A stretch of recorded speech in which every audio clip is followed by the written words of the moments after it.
Sean todos bienvenidos, muy buenas tardes y algunas noches también.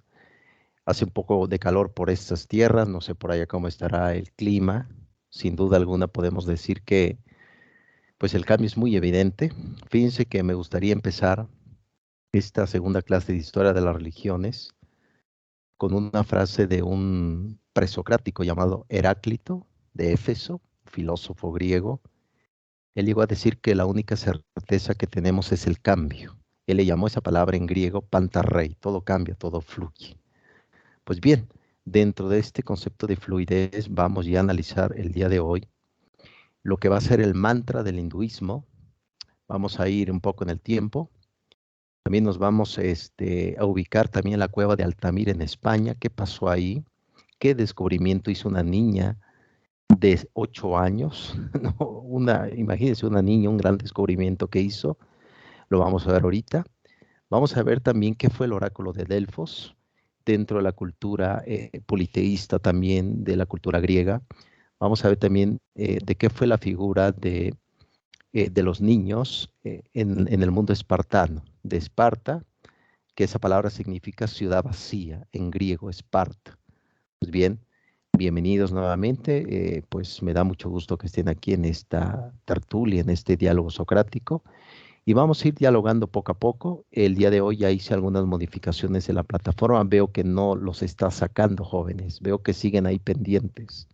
Parece que ya no hay problemas en la plataforma. ¿Cómo lo ven, jóvenes? Ya no hay, maestro. De hecho, ya no permite sacar a los compañeros. Esto se lo debo a mi esposa. Sí, en efecto. Adelante.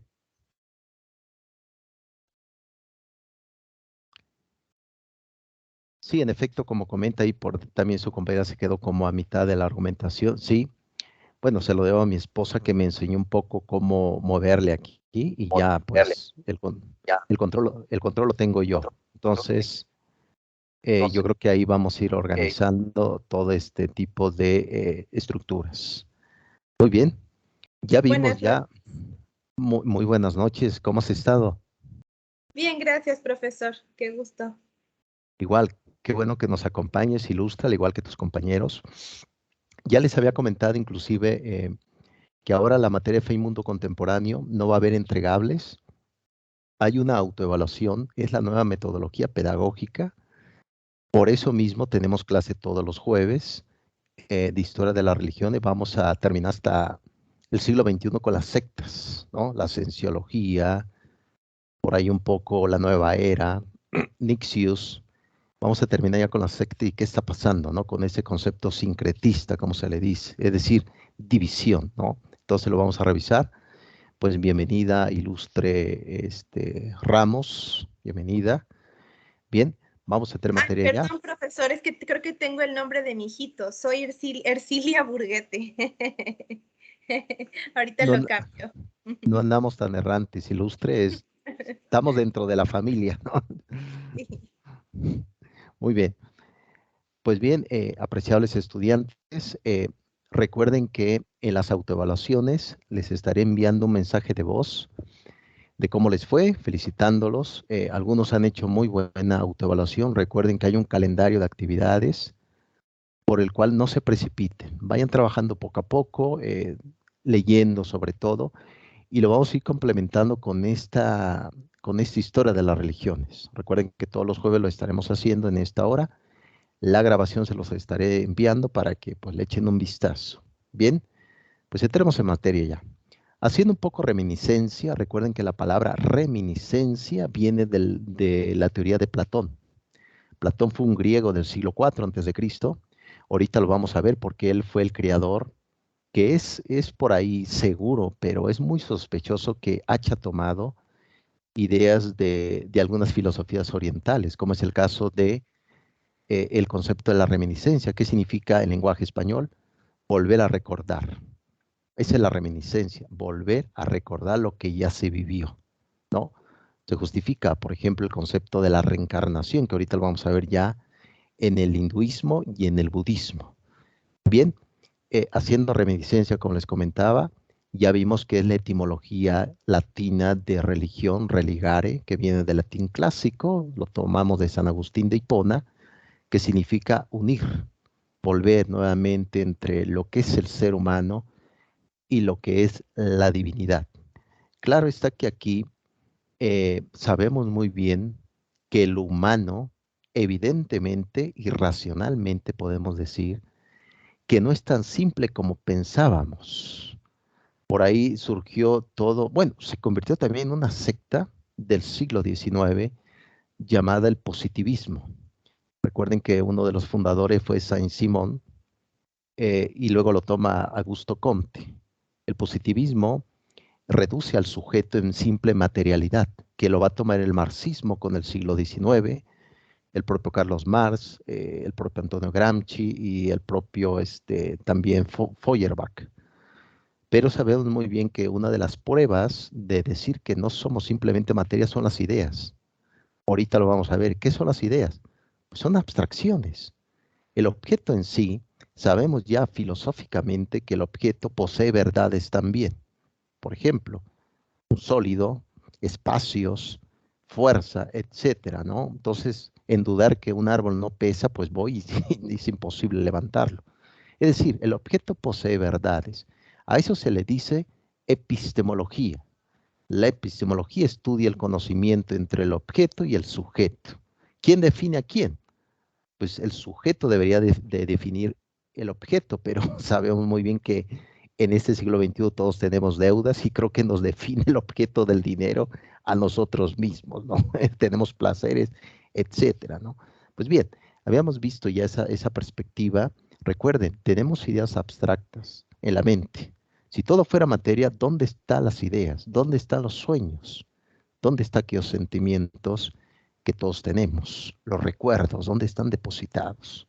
Entonces, eso es lo que habíamos visto en la clase anterior. Vimos también la palabra iconoclastas. Recuerden que la palabra iconoclastas significa en griego rechazo de las imágenes. Fue por ahí un cisma que se dio ya a partir de, bueno, del siglo II, siglo III, que ya lo vamos a ver en el cristianismo católico con la patrística, surgió como el rechazo a las imágenes. Actualmente, ¿qué tipo de culturas son iconoclastas? Los anglicanos, si ustedes entran a una iglesia anglicana, solamente tienen una cruz, algunos vitrales, pero no hay como tal imágenes.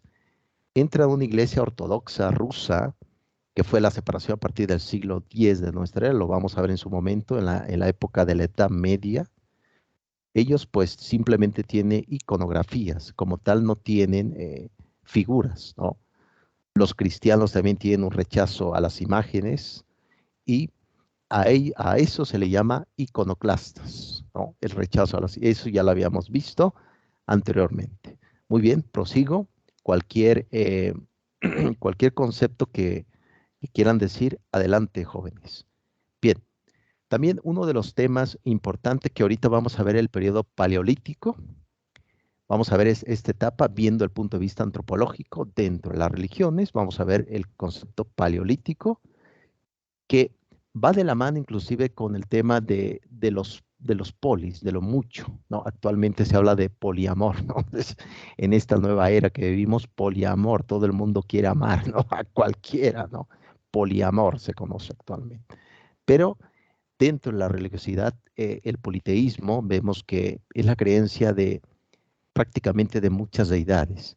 Ahorita vamos a revisar ya lo que va a ser la filosofía de la religión del hinduismo. Qué curioso, el hinduismo tiene, esa es una de las religiones que se lleva el récord de más dioses. El hinduismo actualmente tiene aproximadamente muchísimos, estamos hablando más de 3 millones de dioses, imagínense, y va aumentando. Entonces, a eso realmente hablamos de un exceso de politeísmo, ¿no? Es decir, muchos dioses. Qué curioso, ahorita lo vamos a ver también con el budismo, que el ser humano también puede llegar a ser Dios, ¿no? Pero sabemos muy bien que es imposible, es decir, somos seres finitos y como tal tenemos la finitud de morir, ¿no? Entonces, eso fue el politeísmo Y ahorita vamos a ver algunas culturas rápidamente, la griega y la propia espartana. Muy bien. ¿Tienen alguna pregunta aquí, jóvenes ilustres? Se ven un poco desanimados, ilustres estudiantes. Ánimo, está fuerte el calor, el trabajo y demás. Bueno, algunos están haciendo un peripatético, ¿no? Van viajando. Buenas tardes. Muy buenas Sí, tardes, voy ilustres. precisamente camino, pero ya estoy poniendo atención. No te En unos preocupes, minutos llego y me instalo, me siento. no te preocupes, con mucho cuidado nada más. Ahí que nos Sí, escuches. gracias. Sí, ya Excelente. estamos poniendo atención. Gracias. Muy bien, es un gusto. Recuerden que la palabra peripatos significa en griego paseo, ¿no? Entonces las personas que caminan, que aprenden caminando, que es lo de hoy, se les llama peripatéticos. Entonces, para que no, para que lo tengan pendiente ahí, ilustres estudiantes. Muy bien, vamos ya con Grecia. Recuerden muy bien que la cultura griega también es politeísta. Si ustedes le echan un vistazo a las deidades, hay sin de dioses que lo pueden ver por ahí. Zeus que derrota a los titanes. Curiosamente, de los titanes, de esas cenizas, a ver, dice Susana, ¿por qué la cultura griega a sus dioses ahorita? A ver, vamos a ver qué dice. Espérame, creo que se perdió tu mensaje. A ver, vamos a ver. Estoy abriendo el mensaje de Susana. A ver, dice, ¿por qué en la cultura griega a sus dioses ahorita dice que son parte de la mitología? En efecto, acuérdense que la palabra mitos significa, Susana, relato, historia. Y entra dentro del concepto, se podría decir, de aspectos mágicos. Como tal, no hay una comprobación de esos dioses. Recuerde muy bien que a partir del siglo VIII, los griegos no tenían un libro sagrado, como se le conoce. Nunca tuvieron un libro sagrado los griegos, muy distinto a los judíos, ¿no? Que tuvieron la Torá judía, que ya les platiqué un poco del Pentateuco, lo vamos a ver ya en su momento. Los griegos no tuvieron un libro sagrado, pero curioso, aún con el intelecto que tuvieron los brillantes griegos, brillantísimos, no llegaron al monoteísmo. Y curioso, pastores nómadas del desierto en Mesopotamia, que no sabían ni leer, eran analfabetas, construyeron un monoteísmo. Ese es increíble realmente. Yo como filósofo, cuando leo todo lo que es la perspectiva de la historia judía, te darás cuenta que hay algo más ahí. Por eso se le llama religión revelada. Es decir, no es que el hombre lo haya descubierto, sino que se le dio prácticamente al sujeto ciertas connotaciones religiosas. Pues bien, Susana, el mito entra dentro de un relato fantástico, fantasioso. ¿Qué libros tenemos en el siglo VIII en el mundo griego? Tenemos la Ilíada de la Odisea de Homero, si alguien lo quiere leer adelante. No es una historia tan rica como Harry Potter, ¿no?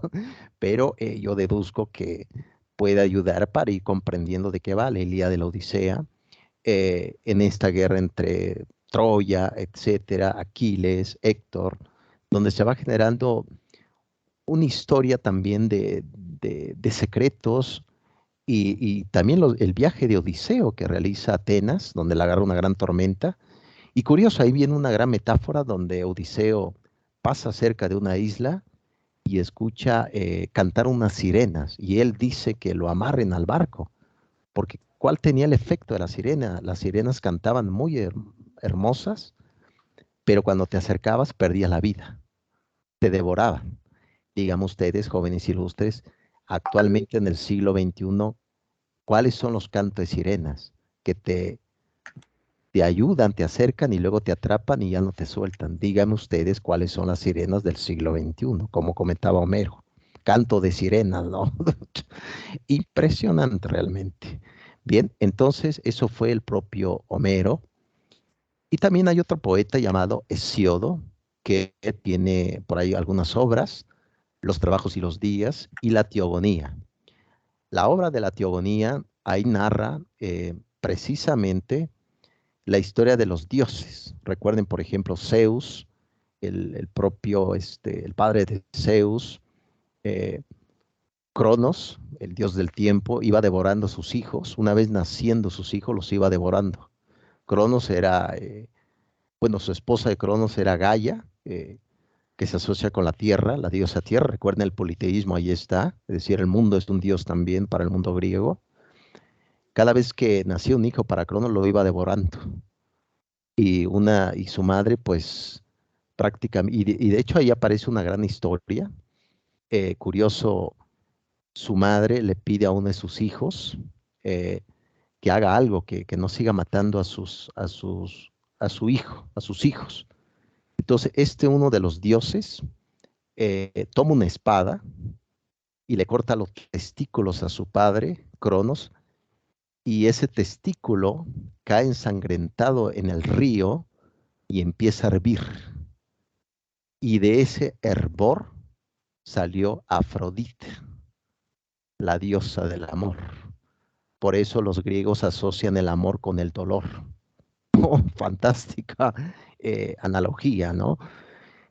Eso es precisamente, ¿no? Entonces, pues bueno, Zeus es creado prácticamente por unas ninfas del bosque y crece y pues derrota a su padre, derrota a los titanes. De la ceniza de los titanes va a surgir un dios griego que se va a llamar Dionisios. Dionisios fue prácticamente el dios del vino, ¿no? Lo va a trabajar mucho, profundamente, si alguien lo quiere profundizar eso, el propio Federico Nietzsche en prácticamente el origen de la tragedia, ¿no? Del propio Federico Nietzsche, lo va a trabajar mucho el concepto de Dionisios, cuando fue profesor en la Universidad de Basilea, Nietzsche antes de volverse loco. Pues bien, eso era griega, eso era el punto de vista griego, tenían muchas divinidades, pero también ellos creían en el destino. ¿Por qué destino? Porque el destino, recuerden, que es todo lo que va a pasar, como muy bien comentó el propio Soren. Decía Soren que este filósofo danés no nos angustia lo que ya pasó, sino lo que va a pasar. La posibilidad de llegar a ser nos angustia, decía Soren. Por lo tanto, los griegos, eh, estos dos poetas, Hesíodo y Homero, pero hubo otro tercer poeta llamado Orfeo. Orfeo, de hecho, sus ideas son fantásticas. Cuando uno lo lee, son fantásticas realmente. Orfeo pensaba que el alma, recuerden que los griegos, muy distinto a lo que vamos a ver ya en su momento al monoteísmo del cristianismo, el cristianismo católico dice que el cuerpo es el templo, el cuerpo es sagrado para el alma, dice el catolicismo, pero para los griegos el cuerpo es la cárcel del alma, el cuerpo es el culpable que yo esté padeciendo todos los dolores que estamos viviendo. Por lo tanto, el poeta Orfeo decía que ya en su momento el alma estaba con los dioses, pero cometió un pecado. Recuerden, la palabra pecado significa estar fuera del camino, fuera de. Cometió un pecado y ¿qué ocasionó? Fue desterrado de ese lugar de paraíso y se vino a reencarnar en varios cuerpos. Entonces, ¿qué puede pasar? Lo que debe de hacer, por ejemplo, los griegos pensaban en la mentepsicosis. Esa es una palabra compuesta en griego, mentepsicosis. Mentepsicosis significa transmigración de las almas, es decir, el alma debe de reencarnar muchas veces para purificarse y luego irse con los dioses. Es lo que pensaban los griegos. Ustedes me dirán, bueno, profesor, pero esto tiene mucho que ver con el budismo. En efecto, los budistas no solamente se reencarna para los budistas en otro cuerpo humano, sino te puedes reencarnar en un perro, en un ser inferior, ¿no? Entonces, ahorita vamos a ver esa concepción. Bien, aquí dice Patricia, lo consideran prisión porque está sujeto al deterioro natural. Sí, sí, más que nada y sobre todo, eh, y de hecho de ahí va a tomar esta secta del siglo XVIII, los puritanos, en decir precisamente, los puritanos, por ejemplo, que es una rama del calvinismo del siglo XVI, lo vamos a revisar en su momento, Juan Calvino.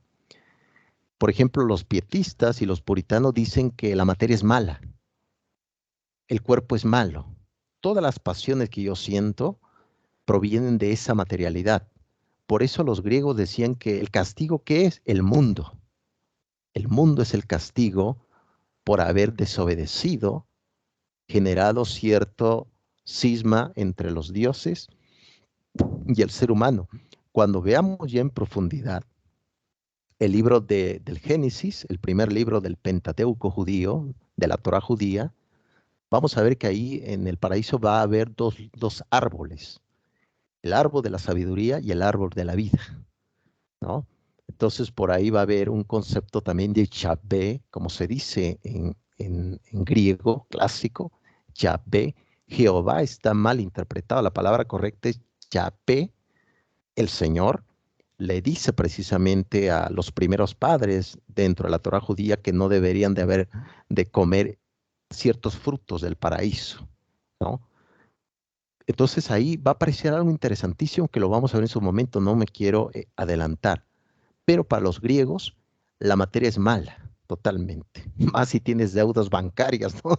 Perdón, ilustres esto. Más si hay deudas bancarias, ¿no? La materia es totalmente malvada. Bien, eso es lo que pensaba, pero además los griegos les encantaba lo que iba a pasar. Recuerden que, no sé si a ustedes les ha tocado, pero a mí una vez me tocó que me encontré con una gitana en plena calle y me dijo, te leo la mano, me dijo. Y yo le platiqué, pero para saber qué pasó, no, para saber qué va a pasar, no, eso no me interesa. Dije, quiero saber, no recuerdo dónde dejé mi USB, ¿no? En el pasado, no lo sé, ¿no? Es decir, el recuerdo se asocia precisamente con lo que ya pasó, ¿no? No recordamos el futuro, ¿no? Me gustaría recordar qué pasó, ¿no? Entonces, una pequeña broma, ahí, viví con la gitana, pero los griegos precisamente iban al oráculo de Delfos, estaba dedicado al dios Apolo. Recuerden que según la tradición griega, el dios Apolo se encargaba de mover el sol en su carruaje. Recuerden que los griegos pensaban que bueno, la tierra era totalmente esférica y no se movía. Y lo que se movía era el sol alrededor de la tierra. A eso se llama bueno, geocéntrico, ¿no? Entonces, eso fue el gran debate que generó. Entonces, en el oráculo de Delfos eh, había por ahí una pitonisa, como se le dice, y te decía lo que iba a pasar. Claro, tenías que dejar un dinero, ahí estaban los sacerdotes en ese templo, y te iban a decir todo lo que iba a acontecer. Frases, ¿qué frases había en ese templo antes de entrar? Una de ellas, esas frases muy famosas, significaba, conócete a ti mismo. Estaba en griego escrito, conócete a ti mismo. Otra frase que había, nada en exceso. Y había otra frase muy pesimista, todos son malos, ¿no? Imagínense, ¿no? Muy pesimista, había cierto pesimismo en la cultura griega. Pues bien, los griegos fueron eso, aportaron grandes ideas, más allá del periodo de Alejandro Magno, que fue discípulo de Aristóteles, funda lo que fue el periodo helenístico, pero generaron un gran pensamiento. En el caso, por ejemplo, de Platón, Aristóteles, fueron los primeros filósofos que dieron por hecho que existe en el hombre un alma, una chispa divina, ¿no? Es lo que comentaban los griegos. Ustedes me dirán, yo respeto sus creencias, su punto de vista, y si alguno es ateo por acá, pues también bienvenido. Yo creo que es parte de la argumentación, por eso es importante verlo desde el punto de vista totalmente histórico. Eso eran los griegos. Recuerden que pierden en la guerra del Peloponeso, así se le llamó una batalla entre los espartanos y Atenas, del 438 al 404, tienen una guerra y pues prácticamente pierden y se impone el régimen de los 30 tiranos, ¿no? Eh, y pues ahí en esa época también murió un filósofo llamado Sócrates, toma la cicuta y murió. Pero curiosamente Sócrates también reflexionó sobre el tema del alma, ¿no? Sócrates muere en el 399 a.C., yo lo he leído, si alguien lo quiere leer, les recomiendo una de las obras de Platón llamada La Apología Socrática. Es una novela, se podría decir una novela histórica del propio Sócrates, ¿no? ¿Alguien se quiere leer? Pues adelante. ¿Tienen alguna pregunta aquí de Homero, de Hesiodo, de Orfeo, de los griegos en su mitología, ilustres estudiantes? ¿Me ayuda con el nombre del autor de la Apología Socrática? Por favor. Claro que sí, se llama Platón. Buenas tardes, profe. No, ninguna pregunta. Sí. Ah, excelente. Muchas gracias. Recuerden, ilustres, que la palabra apología o esta palabra precisamente, apología, significa defensa en griego. Apología, apologética. Ah, es que soy apologético. Significa defensa en griego, ¿no? Por eso se va a ir generando sin fin de cosas, pero si alguien lee precisamente esa apología socrática, se dará cuenta que es un libro fantástico, fantástico realmente. Platón fue un hombre digno de novela, ¿no? Digno de Hollywood, ¿no? Recuerden que los filósofos no escriben tan bien, no se les entiende luego lo que quieren decir, ¿no? Están metidos en la esencia, etc. Muy bien, entonces eso fue griega, los griegos a partir del siglo VIII, pero dentro de ahí, a partir del siglo V antes de Cristo, surgió una pequeña comunidad, cerca de ahí también eran griegos, cerca del mar Egeo, llamado los espartanos o Esparta. Comúnmente se le conoce como la ciudad vacía. Los espartanos cultivaron una corriente que también tuvo auge y tiene auge en este siglo XXI, llamado el hedonismo. Hedonismo. Esa palabra griega significa el culto al cuerpo. Dígame los gimnasios como están llenos de espartanos, ¿no? Hay muchos espartanos, el vecino, el compañero, etcétera. Pero usted mira, bueno, profesor, pero ¿es importante cultivar el cuerpo? Pues claro, hay que hacer ejercicio por salud también corporal. Sabemos muy bien que el alma no existe sin el cuerpo. Pero los espartanos lo llevaron a un aspecto excesivo, por eso se les llamó hedonistas. Ellos, pues, lo único que se conoce era su excesiva fuerza, su mecanismo militar. También tenían dioses, creían en el destino. Sabemos muy bien que el destino no es tal cual, porque si no, no existiera la libertad personal. ¿Qué pasaba con un niño si nacía deforme en la cultura espartana? Era abandonado en el bosque y eran devorados por animales. ¿Qué pasaba si un niño nacía totalmente fuerte? A partir de los 5 años era separado de su madre y era precisamente adoctrinado con rigor militar. Esa simbología, esa perspectiva espartana está pasando actualmente cuando veamos ya el Islam, está pasando lo que es en Afganistán, Turquía. Si usted le echan un vistazo, ven todavía el grupo ISIS que está fuerte ahí, lo que es el califato extremo, así se le llama el califato del grupo ISIS o del Islam. Los niños desde los 8 o 10 años están aprendiendo ya a utilizar un rifle, a prácticamente a poner bombas, minas, etcétera. Entonces, vemos desde el mundo espartano cómo se fue perdiendo la niñez. Y eso es importante. Le podemos decir ahora que existió un proceso de una niñez, una infancia perdida, se puede decir, en el mundo espartano. Recuerden que Esparta fue derrotado, ya se cuenta inclusive por ahí, hemos visto ya películas que se acercan un poco, pero realmente no, con el propio Leónidas, que fue que comandó precisamente estos 300, recuerden que en esa época Darío I, Jerjes, ya venía pegando fuerte a los persas. Claro está, posteriori va a venir los macedónicos con Filipo y Amita II. Derrotan a los espartanos, prácticamente se conoció una cultura muy hedonista, muy fuerte, pero ha pasado a la historia. Por ello es importante que no se les olvide cultivar el cuerpo, pero también el alma, ¿no? ¿Cómo se puede cultivar el alma? Leyendo, revisando, estudiando. Esa es una parte también de ir generando perspectiva.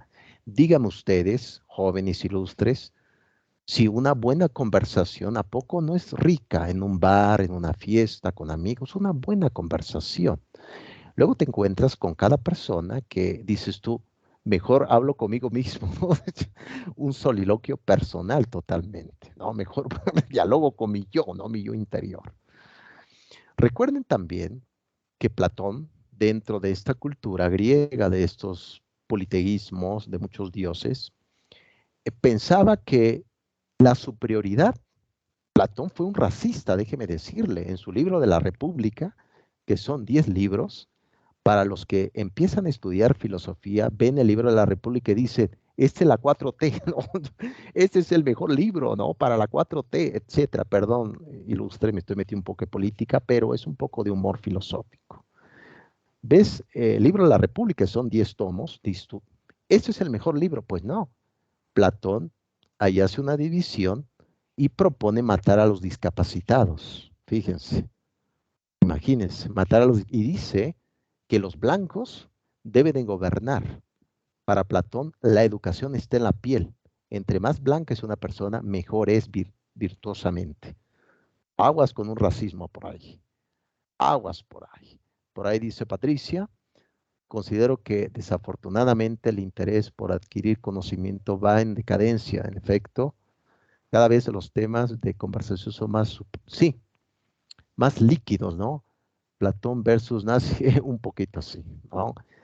Los nazis también, déjeme decirle que lo vamos a ver ya en el siglo XX, también recuerden que la suástica que utilizaban los nazis, ese es un símbolo del hinduismo. Si ustedes van a la India, van a pasear por ahí al río Ganges, van a ver templos que tienen ese símbolo afuera y dices, ¿tú estos son nazis? Pues no, ese símbolo significa armonía dentro del templo.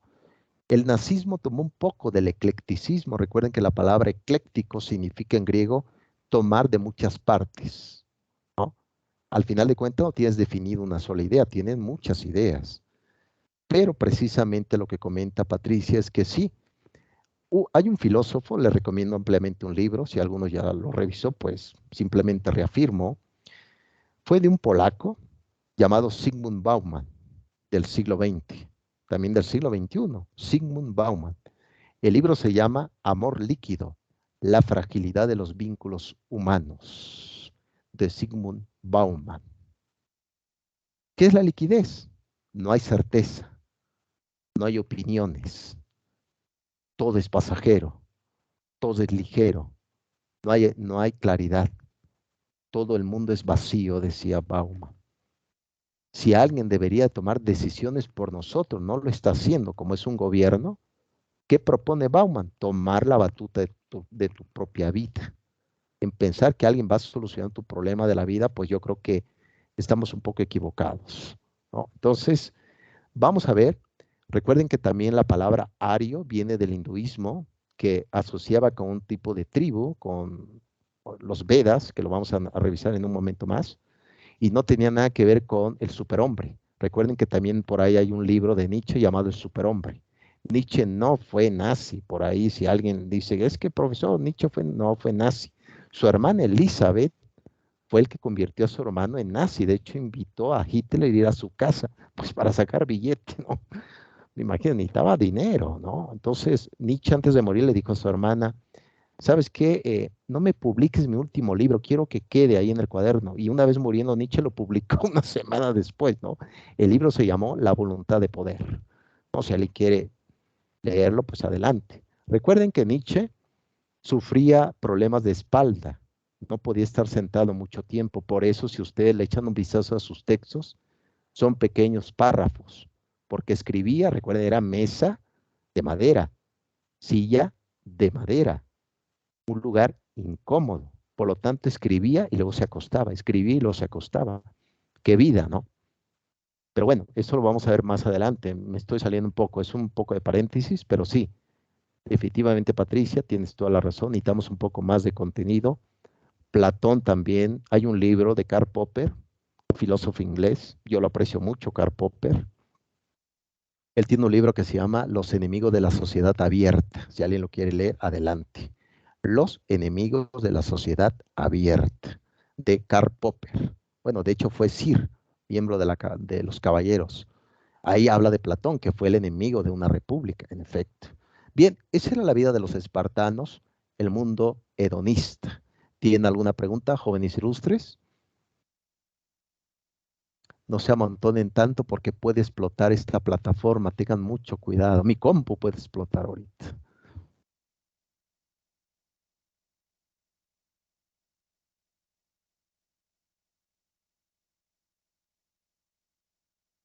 Maestro, ¿se puede comentar?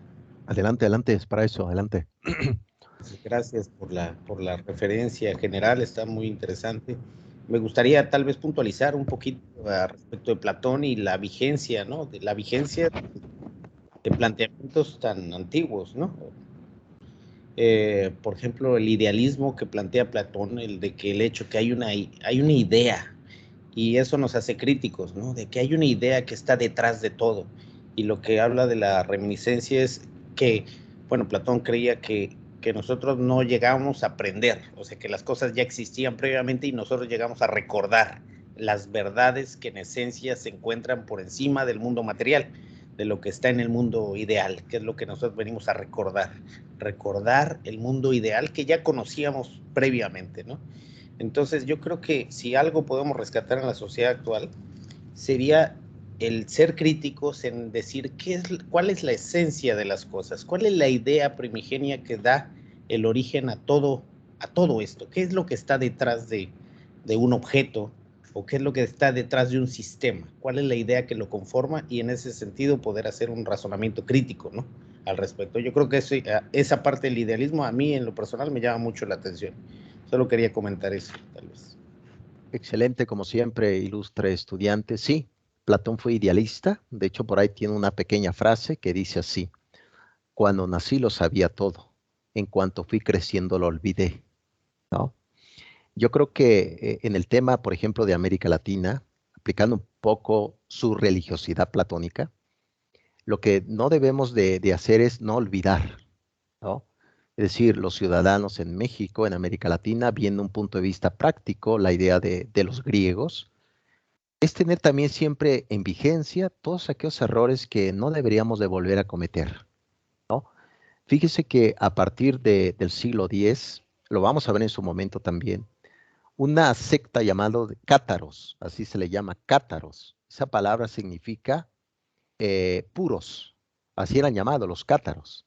Díganme ustedes si actualmente no hay una supremacía racial en Estados Unidos y algunos países de que los blancos quieren, tiene tintes de cátaros.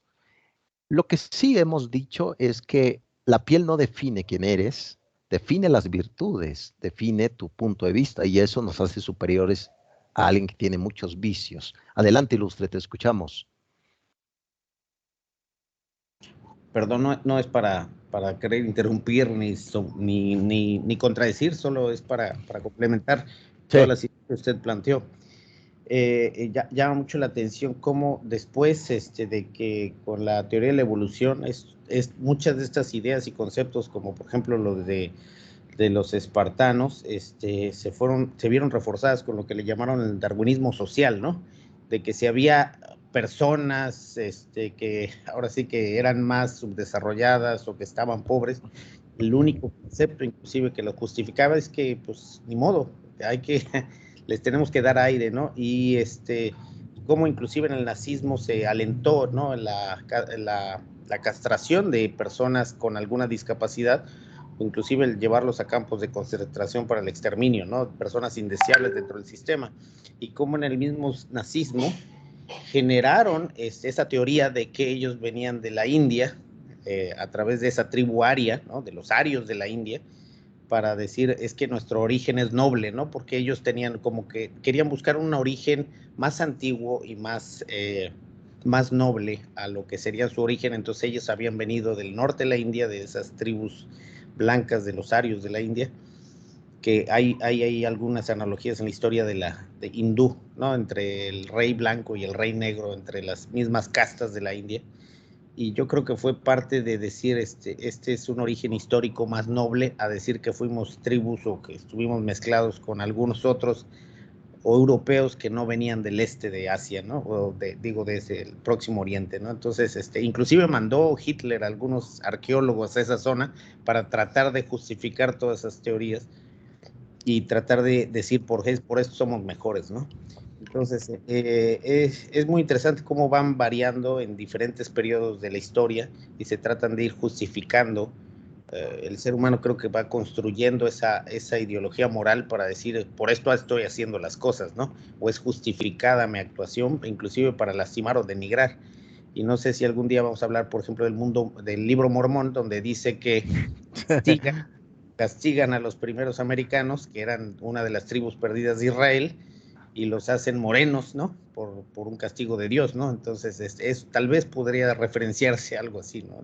Es un castigo del Señor ser más moreno en ese libro, sin caer en polémica sin ser despectivo de alguna visión ideológica, porque es muy vigente, ¿no? La iglesia del séptimo día, ¿no? De los saltos de los últimos días, ¿no? Nada más eso quería comentar, ¿no? Aprecio como siempre tu punto de vista ilustre. Yo creo que ideas muy, muy sustanciosas en este tiempo. Tiene razón. Por ejemplo, cuando veamos ya lo que fue el darwinismo del siglo XIX con Lamarck, Darwin justifica la esclavitud. Darwin, de hecho, justifica también el imperialismo inglés. Es decir, si algunos son inferiores a otros, pues es necesario esclavizarlos, ¿no? Y actualmente se habla de eso, de una superioridad racial, etcétera, ¿no?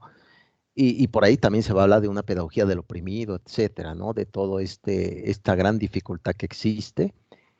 Y en efecto, eso va generando también, pues, temas también de justificar también que hay que matar. De hecho, por ahí hay un filósofo de la Universidad de Stanford, que yo lo he leído, pero no estoy nada de acuerdo con él.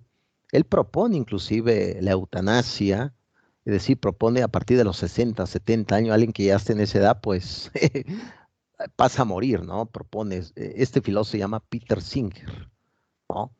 También propone aspectos también terribles, ¿no? Pero eso es realmente, al final de cuentas, eso es el odio al ser humano.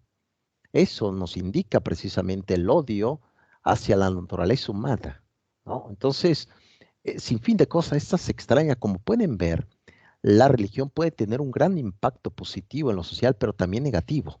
Si se estructura mal adecuadamente y se va pues estructurando totalmente para la guerra, etcétera, pues va a generar sin fin de circunstancias difíciles. Bien lo comentaba su compañero, a partir ya del siglo XIX, siglo XX en Estados Unidos surge algunas sectas, ¿no? Por ejemplo, con Smith, los mormones. Por ejemplo, el libro del Mormón dice que en América Latina llegaron la última tribu, ¿no? De Jacob. Cuando veamos ya Jacob, estas 12 tribus, Israel, hay una tribu que viene a América, ¿no? América Latina, y aquí había elefantes, había jirafas, a nivel prácticamente de análisis naturalista, pues es imposible. Aquí en América Latina no había elefantes, no había esto. Entonces, ¿qué tanto narrativa es fantasiosa? Muy bien comentó Susana de la mitología, y qué tanto también es verdadera, ¿no? Por ejemplo, en la Torá judía aparece lo que es parte del Génesis, también va a aparecer en el libro de los Reyes, la ciudad de Jericó, y actualmente se descubrió una ciudad, y en efecto se encontraron monedas que tenían que ver con esa ciudad. Por lo tanto, por eso, a veces, por ejemplo, cuando veamos ya la Torá, tiene aspectos históricos muy cercanos a la realidad. Se ha encontrado vestigios que realmente existió esos personajes que se mencionan en la Torá y en la propia Biblia católica. Pero lo vamos a mencionar en su momento. Excelente aportación ilustre. Bien, pues entremos ya en nuestra segunda clase. Recuerden que un filósofo hace la introducción de la introducción de la introducción y no llegamos, ¿no? No llegamos a concretizar este punto. Pero bueno, vamos aquí. Bien, vamos con esta tentativa. Vamos a ver las primeras síntomas de esta religiosidad, y vamos a ver el hinduismo y a ver si podemos ver el día de hoy, porque esto es vasto y requiere también un poco así de ir organizándolo estructuradamente. Ojalá que veamos hoy las 4 Vedas, ¿no? Las 4 verdades budistas, que ustedes me dirán si realmente es verdad o no. Bien, vamos a entrar en materia con el primer tema del día de hoy. Bien. Aquí Recuerden que hay una palabra desde que habíamos estructurado ya, recuerden que las tres religiones reveladas es el judaísmo, el cristianismo católico y el islam. Son religiones del libro, es decir, todo está en el libro, fue emanado por Dios, ¿no? Cuando veamos ya en el monte Moria con Alá, el Dios de los islámicos, Mahoma que escribió, y curioso, no sabía ni escribir, era analfabeta. Ahí vamos a ver esa historia más adelante. Pero esa religiosidad se asocia con una palabra en latín, salus. Por eso se llama misterio salutis, luego se dice en latín. Salus viene del latín clásico, que de ahí se deriva la palabra salud, que significa salvación. ¿Es correcto decir, he sido salvado? Pues sí, no es correcto, porque de ahí viene esa connotación. Salus, salud, salvado. Toda religiosidad, siempre y cuando veamos también su fin último, siempre busca que el sujeto, la persona, entre precisamente en contacto con esa divinidad, dependiendo de cada una de sus creencias de ustedes aquí presentes. Por lo tanto, vamos a ver qué pasa en todo esto. Ahora, a partir del siglo VIII, nos vamos a remontar más atrás en el tiempo, como si tuviéramos, como si fuera la película Volver al Futuro. Nos vamos a ir al pasado, muy al pasado, y vamos a ver qué pasó. Bien, aquí si pueden ver ustedes pinturas rupestres, hubo por ahí, fíjense que esta historia es fascinante, cómo surge inclusive, ¿será accidente? ¿Será accidente realmente? Es como, por ejemplo, en 1947, un pastor, dice, ahorita va de la mano con esta historia que les voy a contar. En 1947, un pastor iba, pues, tomó piedras, iba aventando, iba jugando un poco con las piedras y lo aventó a una pequeña montículo que ve ahí, y resulta que la piedra traspasó ese montículo y sonó fuerte adentro, hizo como un eco terrible. Y el pastor pues se espantó, dijo, ¿cómo es posible que la piedra pueda traspasar este cerro? Y empezó a escarbar y adentro encontró más de 2000 rollos antiguos. Esos rollos fueron llamados los rollos del Mar Muerto. Fue encontrado, destapó todo y lo vio. Estaban escritos en copto. Recuerden que el copto fue una lengua también utilizada, lo que fue el egipcio, los esenios también del siglo II. ¿Y qué hizo este joven pastor? Lo fue a vender a Israel, ahí al mercado, pues, un billete, imagínense. Hasta precisamente por ahí un profesor de Oxford lo vio y dijo, este es un gran descubrimiento. Y en efecto, eran los rollos de la Torá judía, del Antiguo Testamento y del Nuevo Testamento. ¿Fue un accidente? Y a mí impresionante. Esto es digno de novela de TV Azteca. Perdón, digno de una novela de TV Azteca. Adelante, ilustre, te escuchamos. No, nada más para decir que el pastor, inclusive, algunos rollos los ocupó de zapatos. O sea, así los rollos en los pies para usarlos como zapatos de esos rollos tan impresionantes, ¿no? En efecto, eso es lo no saber, ¿no? Yo creo que ese es el gran dilema. De hecho, decía San Agustín de Hipona que el que sabe sufre, ¿no? Decía San Agustín. Y el que no sabe tiene una vida tranquila, ¿no? Chiflando, platicando, ¿no? La 4T, etcétera, cantando por ahí en la calle, ¿no? Imagínense nada más. Entonces, algo accidental, ¿no? Pues bien, hubo un español, estamos hablando ya del siglo XIX, fue a explorar con su hija de 8 años, María llamada, la pequeña. Se metieron por ahí a buscar, ahí en una cueva, etcétera. Entraba un poco de luz y pues su papá, el profesor Marcelino Sanz, pues era antropólogo. Él empezó pues a rascar, ¿no? Lo que hace precisamente tratar de descubrir aspectos del pasado. Y su hija empezó a jugar. Recuerden que los niños juegan, andan ahí jugando, corriendo, pa. Y resulta que la chiquilla no sé qué le dio, es lo que aparece en la historia, miró hacia arriba del techo de la cueva y encontró algo extraordinario, pinturas rupestres que data de, ya se hizo las pruebas, aproximadamente del año 13.500 aproximadamente antes de Cristo, en esa época que se le va a llamar paleolítica. Ella dijo, mira, papá, ¿qué hay ahí? Y él se admiró, ¿qué es esto que acabas de descubrir? Por accidente, no lo sabemos. ¿Qué acabas de descubrir? ¿Qué es esto? Esto se encuentra en la cueva de Altamira, en España. Si alguien quiere ir, pues adelante. Hay todo un proceso turístico ahí de arqueología, de restos. Pero ustedes ven estos bisontes bien dibujados. Y la argumentación antropológica dice que la persona empezó a utilizar su abstracción a partir de hacer comunidades, a partir de hacer sociedades complejas. La primera escritura, recuerden que se hizo gracias a los sumerios, llamada cuneiforme.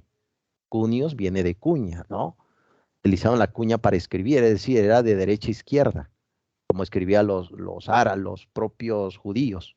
Nosotros escribimos de izquierda a derecha, como han escrito los griegos. De hecho, hay la tradición griega en nosotros, no escribimos de izquierda hacia derecha.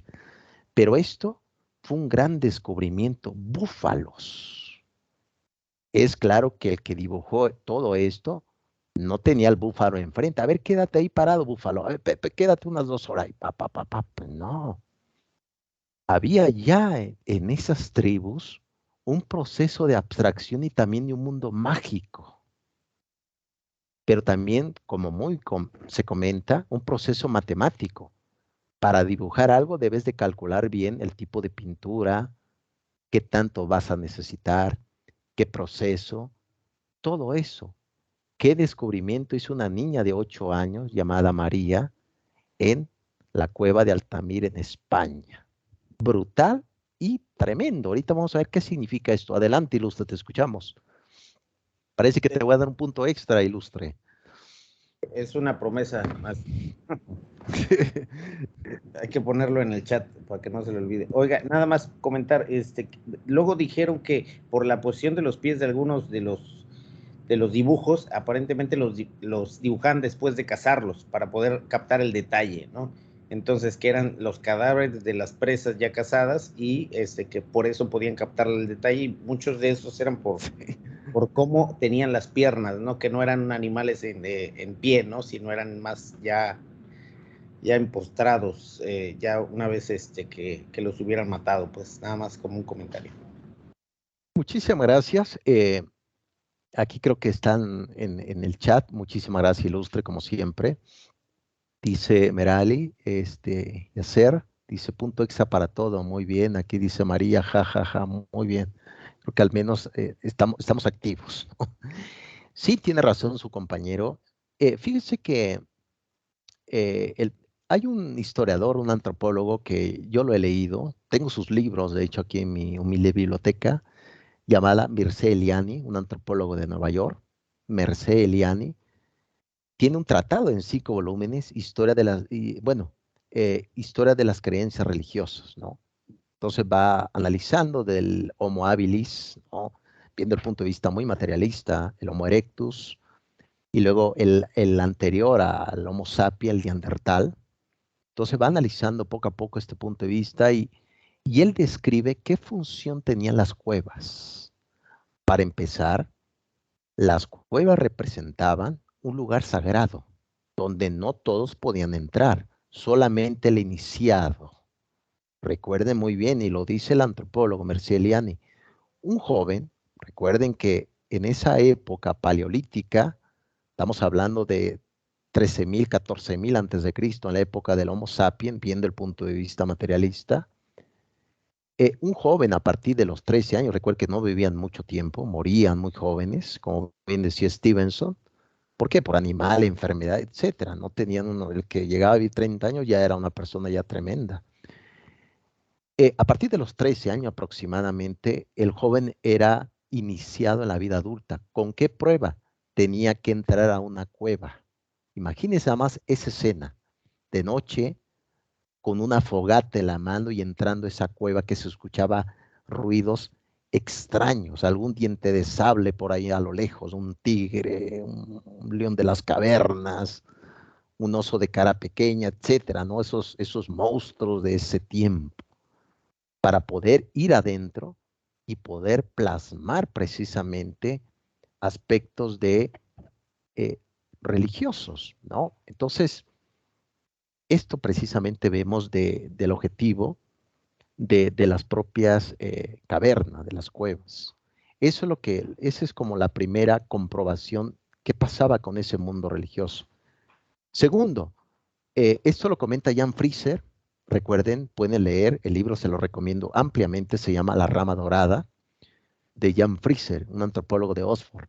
Él dice que la cueva, ¿qué representaba? La mujer, la fertilidad, es decir, entrar como regresar. Lo vamos a ver curiosamente con el budismo, que Buda se representa como un elefante blanco que entra al útero de su madre, ¿no? Esa concepción de volver al útero es simbólico, ¿no? Regresar, entrar, ¿no? Eso es como la segunda interpretación de estas pinturas rupestres. Y la tercera interpretación es que dibujaban ellos también para no olvidar. Recuerden que el proceso cognitivo se olvidaba las cosas, ¿no? Fíjense que hablando un poco, haciendo esa analogía, hubo por ahí un filósofo que anotaba todo lo que hacía. Ya comí a la 1 de la tarde, lo anotaba todo. Ya saludé, aquí a Patricia, ¿no? El día de hoy saludé a Patricia, ¿no? Recuerde dar un punto extra, ya se me olvidó, no sé qué punto extra, ¿no? Recuerdo, anotaba todo. Este filósofo se llamó Immanuel Kant, empezó a perder la memoria. Entonces, este afán de dibujar, de dejar algo plasmado. Para todos ya, el punto, entonces. Aquí dice, escuché una voz como de otro tiempo, ¿no? Como mi conciencia a lo mejor es. No, aquí mi esposa ya me prendió la luz. Muchas gracias, cariño. Perdón, ya aquí le dije a mi esposa que muchas gracias. Eso es precisamente el concepto. Recuerden que la palabra litos significa en latín piedra, ¿no? El proceso de piedra, es decir, utilizaban la piedra para la construcción. Aquí Sandra argumenta, sí, para todos. Muy bien, Sandra, acuérdate que olvido rápido, ¿no?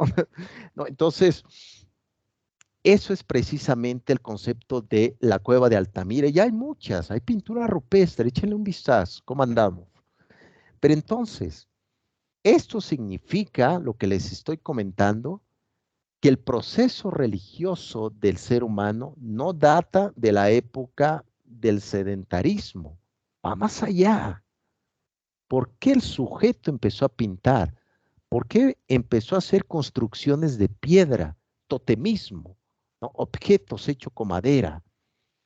¿Por qué decía prácticamente que todo lo que existía en este tiempo, en esa vida, en esa época, no era lo único?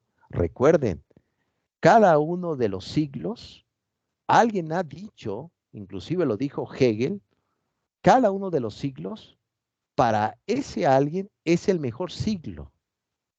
Recuerden, nosotros, para el futuro, somos el pasado.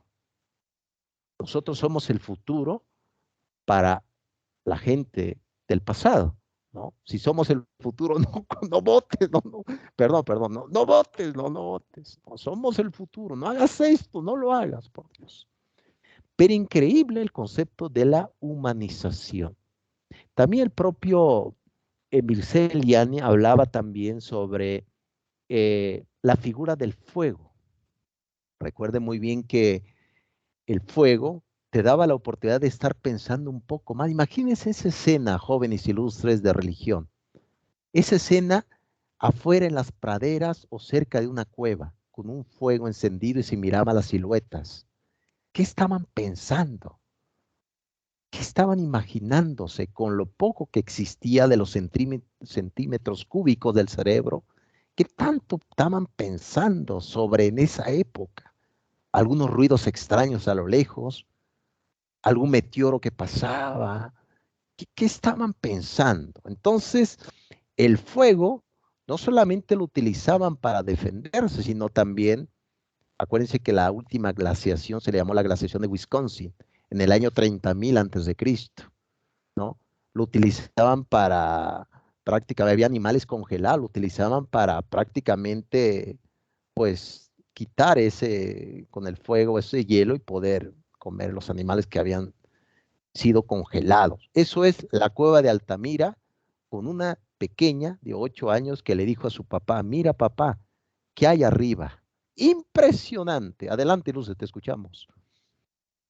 Sí, nada más para decir lo interesante de cómo uno va construyendo su universo en base a esas reflexiones o esas proyecciones que puede uno tener como si fueran el mundo, ¿no? Uno trata de comprender el mundo y en este sentido creo que tiene mucho que ver con la alegoría de la caverna de Platón, porque pues Platón decía, si hubiera gente en una caverna y viera reflejos, pues construye su mundo en base a esa proyección de su realidad y no aceptaría otra realidad fuera de esa. Inclusive si uno fuera afuera de la caverna y le dijeran el mundo es pues ellos ya se construyeron ahora sí que un paradigma de lo que es y lo que significan las cosas.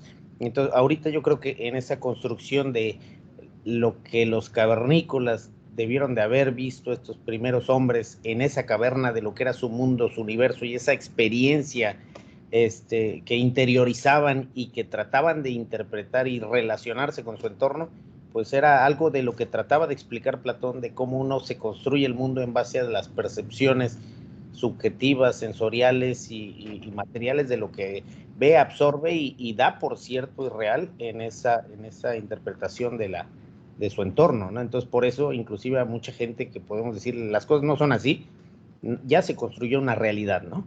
Y es bien difícil hacerlos cambiar, ¿no? Totalmente ilustre, como siempre, tus apostillados son muy interesantes. Si alguien quiere leer lo que dice su compañero, el mito de la caverna, aparece en el libro séptimo de la República de Platón. Si alguien quiere leer ese pequeño mito, es una pequeña historia, aparece en el libro séptimo de la República de Platón, el mito de la caverna. Lo dice bien su compañero. Se podría decir metáfora de Platón es que realmente estamos dentro de una cueva, de una caverna, sin saber cómo salir de ahí. Pensamos que la realidad es así, pero al parecer realmente no es así. Mire, se lo recomiendo. Si alguien no puede salir por la puerta, salgan por la ventana, ¿no? De la mentada caverna. Yo no sé, arrástrense como puedan, pero el profesor y su compañero que menciona muy bien del mito de la caverna, es excelente, ¿no? Entonces, bueno, Platón no es el único mito que comentaba. Está el mito del Fedro, el carruaje alado, y el mito de Er. Son mitos, historias fantásticas por el cual narra precisamente ese tema, pero pregúntense, muy bien lo comenta su compañero, actualmente, ¿dónde estamos? ¿Cuál es nuestra caverna? ¿Nuestra escuela? ¿Nuestra casa? ¿Nosotros mismos? Que no nos hace ver un poco más allá, ¿no? Entonces, esa parte de conocer se le llama en griego phronesis. Phronesis significa en griego prudencia, ¿no? Por eso utilizamos la razón, ¿no? Ilustre, para no equivocarnos tanto, ¿no? No, queremos equivocarnos un poquito, no tanto, hoy no mucho, por Dios, pero bueno, nos vamos a equivocar sin duda alguna. Pero interesante apostillado, el mito de la caverna. Bien, vamos a proseguir porque el tiempo se nos va y veo que están muy activos ahora, jóvenes, pidiendo puntos extras y demás. Y pues como estoy dentro de la caverna platónica, pues no los escucho, no los puedo leer. Bien, entonces, esta cueva de Altamira narra una historia que algunos han dicho que fue dibujado, en efecto, de la cacería y demás. Hay también algunas pinturas rupestres, pinturas de litios, en esta concepción precisamente de decir, bueno, eran de cacería, etcétera, pero había también dibujos, ¿no? Dibujos extraños por ahí. Entonces, esto habla de la abstracción del sujeto, del ser humano. ¿Hacia dónde vamos? Eso es un gran misterio.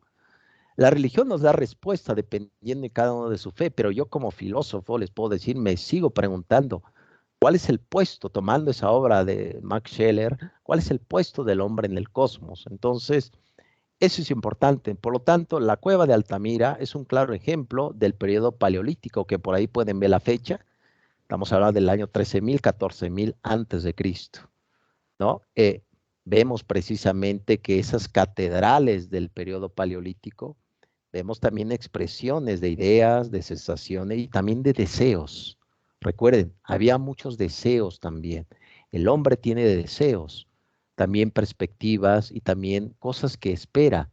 Recuerden, eh, dentro de estos deseos es importante no perder de vista algo. Por ejemplo, los judíos, ellos piensan del presente hacia el pasado.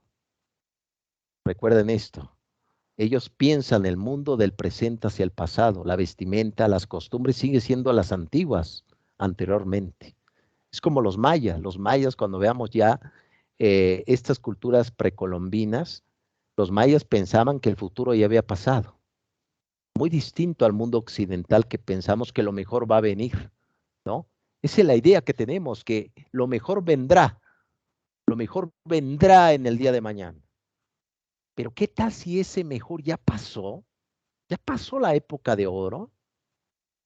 Son preguntas ilustres, estudiantes, que pues, se le queden. No quiero echar aquí un cierto pesimismo brutal. No. Bien, entonces habíamos hablado, Rupes, Roca, es decir, el trabajo precisamente del trabajo, pero también es importante no perder de vista el concepto de la estética. La estética, muy distinta a la ética sigue siendo la misma, la ética no evoluciona, la estética sí. ¿Qué estudia la estética? La belleza. Recuerden muy bien, ¿qué concepción tenemos los occidentales de la belleza? ¿Qué es una persona bella? Para una cultura lo es así, para otra cultura lo es de esta forma, ¿no? Por lo tanto, este tipo de estética, cuando uno lo ve, dice, pues es un dibujito. Para ellos era fantástico, porque la estructura que tenemos nosotros de belleza es distinto para este siglo XXI. No hay que perder de vista esto. Y sobre todo la interpretación. Recuerden que las pinturas rupestres no solamente eran representaciones, sino también códigos. Códigos para los iniciados, ¿no? Códigos para los iniciados.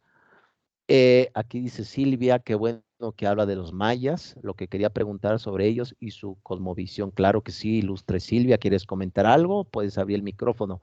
Adelante, ilustre, te escuchamos mientras Silvia ahorita nos dice. Adelante. Sí, nada más para comentar, dice que la estética evoluciona, pero la ética no cambia. Eso está bastante interesante, porque, bueno, está interesante en el sentido de que puede ser polémico, porque la ética sería como la reflexión racional respecto de nuestros valores y nuestro ordenamiento moral, ¿no?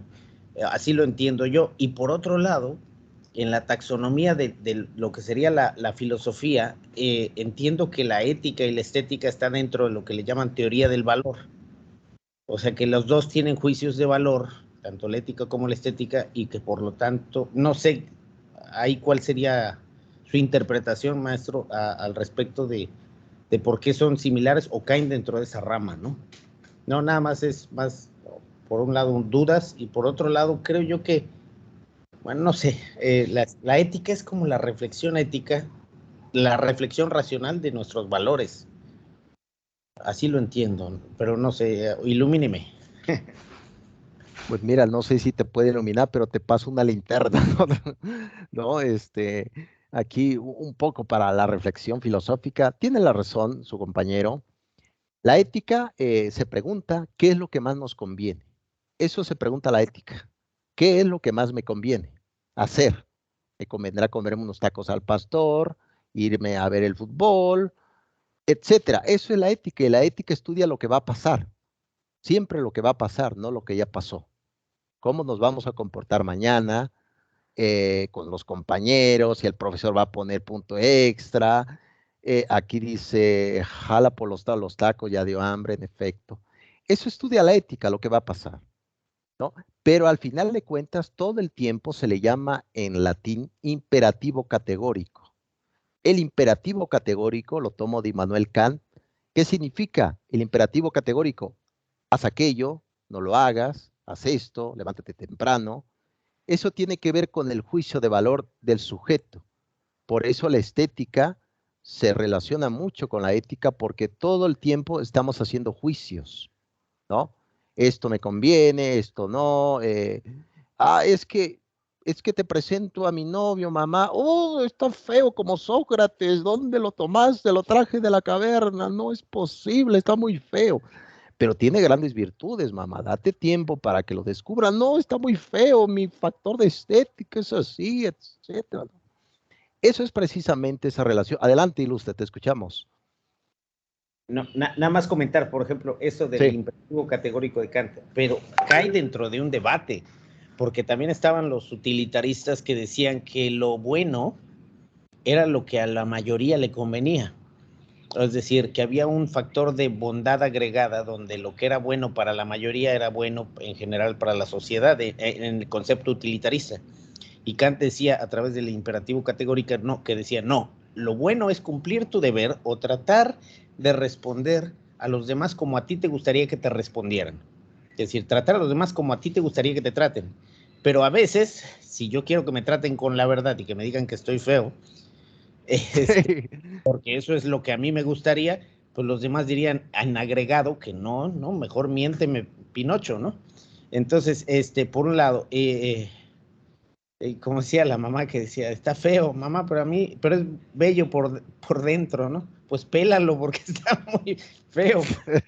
Entonces, Dale bueno, tiempo, ¿no? pues pela al desgraciado, ¿no? Bueno, como mango. Está bueno, maestro, nada más para comentar esas cuestiones. O sea, creo yo que hay varias corrientes respecto de lo que es lo bueno, lo malo, a nivel de la ética. Y a nivel de la estética entiendo que no solo trata lo bello, sino también trata lo como lo tenían la clasificación de los griegos, ¿no? La tragedia y cómo ellos llegaban a lo que era cuando había una purga a través de ver a una tragedia que le llamaban cuando uno veía al ver una tragedia, uno llegaba a una catarsis, se purgaba el alma a través de ver lo malo y también lo sublime y otros conceptos que trata la estética, ¿no? Bueno, pero son más otros temas interesantes. Nada más, ya me hizo hablar.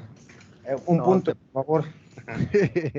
no, tiene razón, Ilustre. Yo creo que tus aportaciones son muy bien recibidas. Me gusta que participen jóvenes. Tiene razón. Por ejemplo, Kant, él ponía en su imperativo categórico que dice su compañero la verdad por encima de todo. Un ejemplo. Imagínense nada más que tocan en la puerta y viene tu amigo corriendo, ¿no? Me viene persiguiendo a alguien. Y pues dice, pásale, pásale, amigo, refúgiate aquí, métete abajo de la mesa. Y tocan en tu puerta a la persona que venía persiguiendo a tu amigo. ¿Qué diría Kant en ese momento? Kant diría que dile la verdad al que persigue a tu amigo, porque para Kant la verdad está por encima de todo. Otro ejemplo. Resulta que pues estoy barriendo la casa y mi mamá pues compró una escoba nueva, ¿no? Y es su mejor escoba, ¿no? Nada barre como la escoba. Y resulta que pues quiero matar un mentado bichito por ahí y tomas, o sea, se rompe la escoba. ¿Qué diría Kant en ese momento? Dile la verdad a tu mamá, aunque te pegue un chanclazo, ¿no? ¿Qué significa esto, jóvenes? No podemos ir por la vida diciendo la verdad a nivel filosófico. De vez en cuando a que también, pues, la mentira también puede salvar la vida, ¿no? Eso es como un pequeño paréntesis de su compañero que comentaba en este punto. Pero sí, es interesante sin duda alguna esta concepción. Si alguien quiere ahondar un poco más en el concepto de estética, le recomiendo un libro de un griego llamado Sófocles, Las 7 tragedias de Sófocles. Ahí van a ver la historia de Edipo Rey, que se enamora de su madre por la belleza. Recuerden que la belleza también para los griegos no solamente es un proceso también de satisfacción, sino generaba problemas. Digan ustedes quién envidia a quién. La belleza también causa muchos problemas. Los feos, pues pasamos desapercibidos, ¿no? Aquí andamos chambeando, no pasa nada. Bien, entonces así es. Adelante, Luz, te escuchamos. Ya nada más para finalizar, Kant también tiene un libro bueno respecto de estética, como hizo la crítica de la razón pura, también hizo la crítica de la razón práctica y la crítica del juicio. Y en su concepción estética habla al respecto de que los juicios estéticos tienen que ser desinteresados, A universales. priori, ¿no? Y a posteriori, a priori y a posteriori. Tiene que ser, es una verdad, dice, los juicios estéticos son a priori y ya ve que lo clasificaba a priori, a posteriori y sintéticos y analíticos, ¿no? Analíticos, sí. Ajá, analíticos, sintéticos, entonces creo que era a priori y analítico. Está medio complejo, Kant es muy complejo para entender, pero bueno, al menos yo lo vi súper complejo. Pero está interesante porque también tiene un libro que no solo habla de los juicios éticos, sino también de los juicios estéticos, ¿no? Entonces, muy interesante, ¿no? Nada más, ya, me callo, me voy a callar. No te preocupes, Ilustre, es un gusto que participes. Me parece que eres muy popular entre tus compañeros que te ven con una sonrisa impresionante. Bien, tiene razón su compañero. Si alguien quiere leer un poco a Kant, le recomiendo el libro que él comenta que se llama Metafísica de las Costumbres. Las costumbres, las costumbres. Creo que por ahí creo que se escucha un eco como si yo viniera del pasado, ¿no? Soy una máquina del tiempo. Venimos del pasado impresionante. Tiene razón su compañero. Yo creo que esta parte pietista, porque Kant fue pietista, un poco puritano, tuvo una vida difícil. Ahí luego les voy a contar su historia. Cómo dejó a 2 chicas en el altar, no se casó con ellas. Un escándalo impresionante. Ahí luego les contaré. Bien, regresemos con la época paleolítica. Muy bien el postulado. Recuerden muy bien también que existen sucesos que solamente pertenece al ser humano, al ente racional, la perspectiva reflexiva. Es decir, el ser humano es el único racionalmente que sabe que va a morir, que tendrá un final, que tendrá una finitud. Yo inclusive les puedo decir que cuando tenía 8 años, y se lo he platicado a mi esposa, yo reflexionaba sobre el tema de la muerte. Inclusive le pregunté una vez a mi mamá, ¿qué se sentirá morir? Y mi mamá, la respuesta que me dijo, cállate, no, ya no digas nada, cállate, guarda silencio. Es un tema tabú en este tiempo. Pero la muerte está ahí presente. Por lo tanto, ese es un tema que los antropólogos, Merceliani, Jan Frisser, John Mier también está por ahí con un judío marginal, describen precisamente en qué proceso el hombre se dio cuenta de que el que caía, imagínense, van en una tribu de 10 cazadores, atacan a un búfalo, atacan a un antílope, o es atacado precisamente por un animal salvaje y uno de ellos cae mortalmente herido. Y resulta que al otro día, pues ya esa persona ya no está ahí, simplemente está su cuerpo inanimado, su cuerpo que realmente pertenecía a alguien más. Esa concepción de enterramiento, esa concepción de guardar aspectos de su vida privada, se fue organizando poco a poco. Echen un vistazo a las pirámides de Egipto. Las pirámides eran tumbas. Ahí estaban los faraones. El problema de esas tumbas es que ocasionó el saqueo. Por eso se construyó lo que se va a llamar el Valle de los Reyes, donde sacan a todos los faraones. La palabra faraón significa en egipcio casa grande, casa muy grande, muy similar donde viven los presidentes, ¿no? Como si fueran faraones, que es simbolismo interesantísimo. Por lo tanto, el concepto de la muerte está muy presente y marca la pauta de la concepción reflexiva del mundo. Ánimos, ilustres estudiantes. Al menos el día de hoy ya Morfeo no los está seduciendo, sino están por ahí botaneando un poco, hay una botana al honor de las religiones. Bien, ¿tienen algún comentario? Ruth, ¿tienes algún comentario por ahí?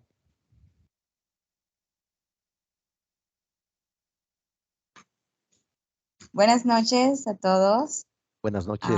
Muy interesante todo lo que hemos estado aprendiendo. Yo en verdad estoy aprendiendo mucho de esto de todas las religiones y la historia y todo, ¿no? Porque como decía anteriormente en la clase que tuvimos, de que a veces ignoramos muchas cosas y por eso hay mucha ignorancia en nuestra sociedad, ¿no? Y pues nosotros debemos saber en realidad en qué es lo que creemos, cuál es nuestra fe, en qué los basamos para poder vivir en esta sociedad, ¿no? Así es que aprender sobre todo esto es muy interesante, saber y poder entender a otras personas en qué ellos creen, ¿no? Porque pues cada quien profesamos diferentes fe y, y pues respetamos, ¿no? A cada una de ellos. Solamente, profe.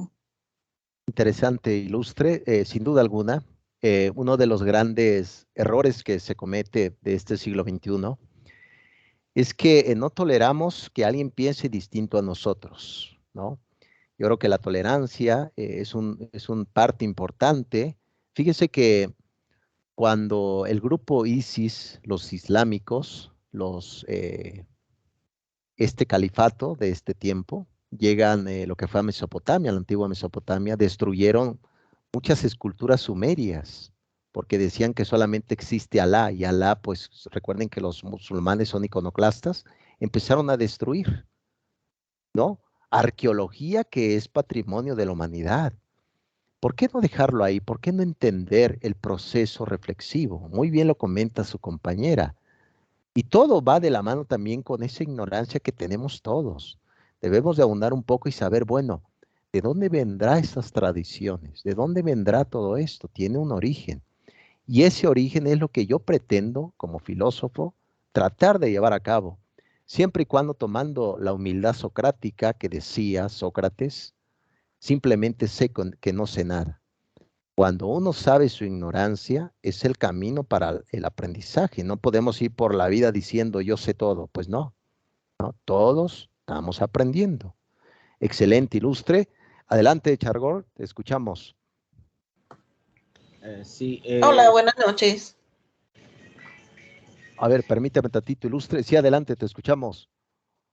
Sí, quería comentar brevemente Sí. que en mi opinión el culto a la muerte es lo que en aquellas épocas, y creo que en todas las épocas, es el catalizador que hace que el hombre en su afán de trascender o de vivir después de la muerte, es lo que hace que catalice esa religiosidad, esa intención de generar un modo de vida, un método de vida para que podamos, como decía, trascender o mantener esa ilusión de vida, aun cuando luego abandonemos el cuerpo, ¿no? En efecto, Silvia, buen apostillado, tiene razón. Recuerden, jóvenes, muy bien, Silvia, que para el ser humano nos da miedo todo aquello que no tiene explicación. Por eso tratamos de dar una explicación para dar cierta seguridad, ¿no? Y uno de los grandes fenómenos que está en la filosofía, en la religión, es el concepto de la muerte, como bien comenta Silvia, ¿no? Es decir, esa reflexión en decir, ¿qué será de mí después de morir? Voy a desaparecer para siempre, como si nunca hubiera existido.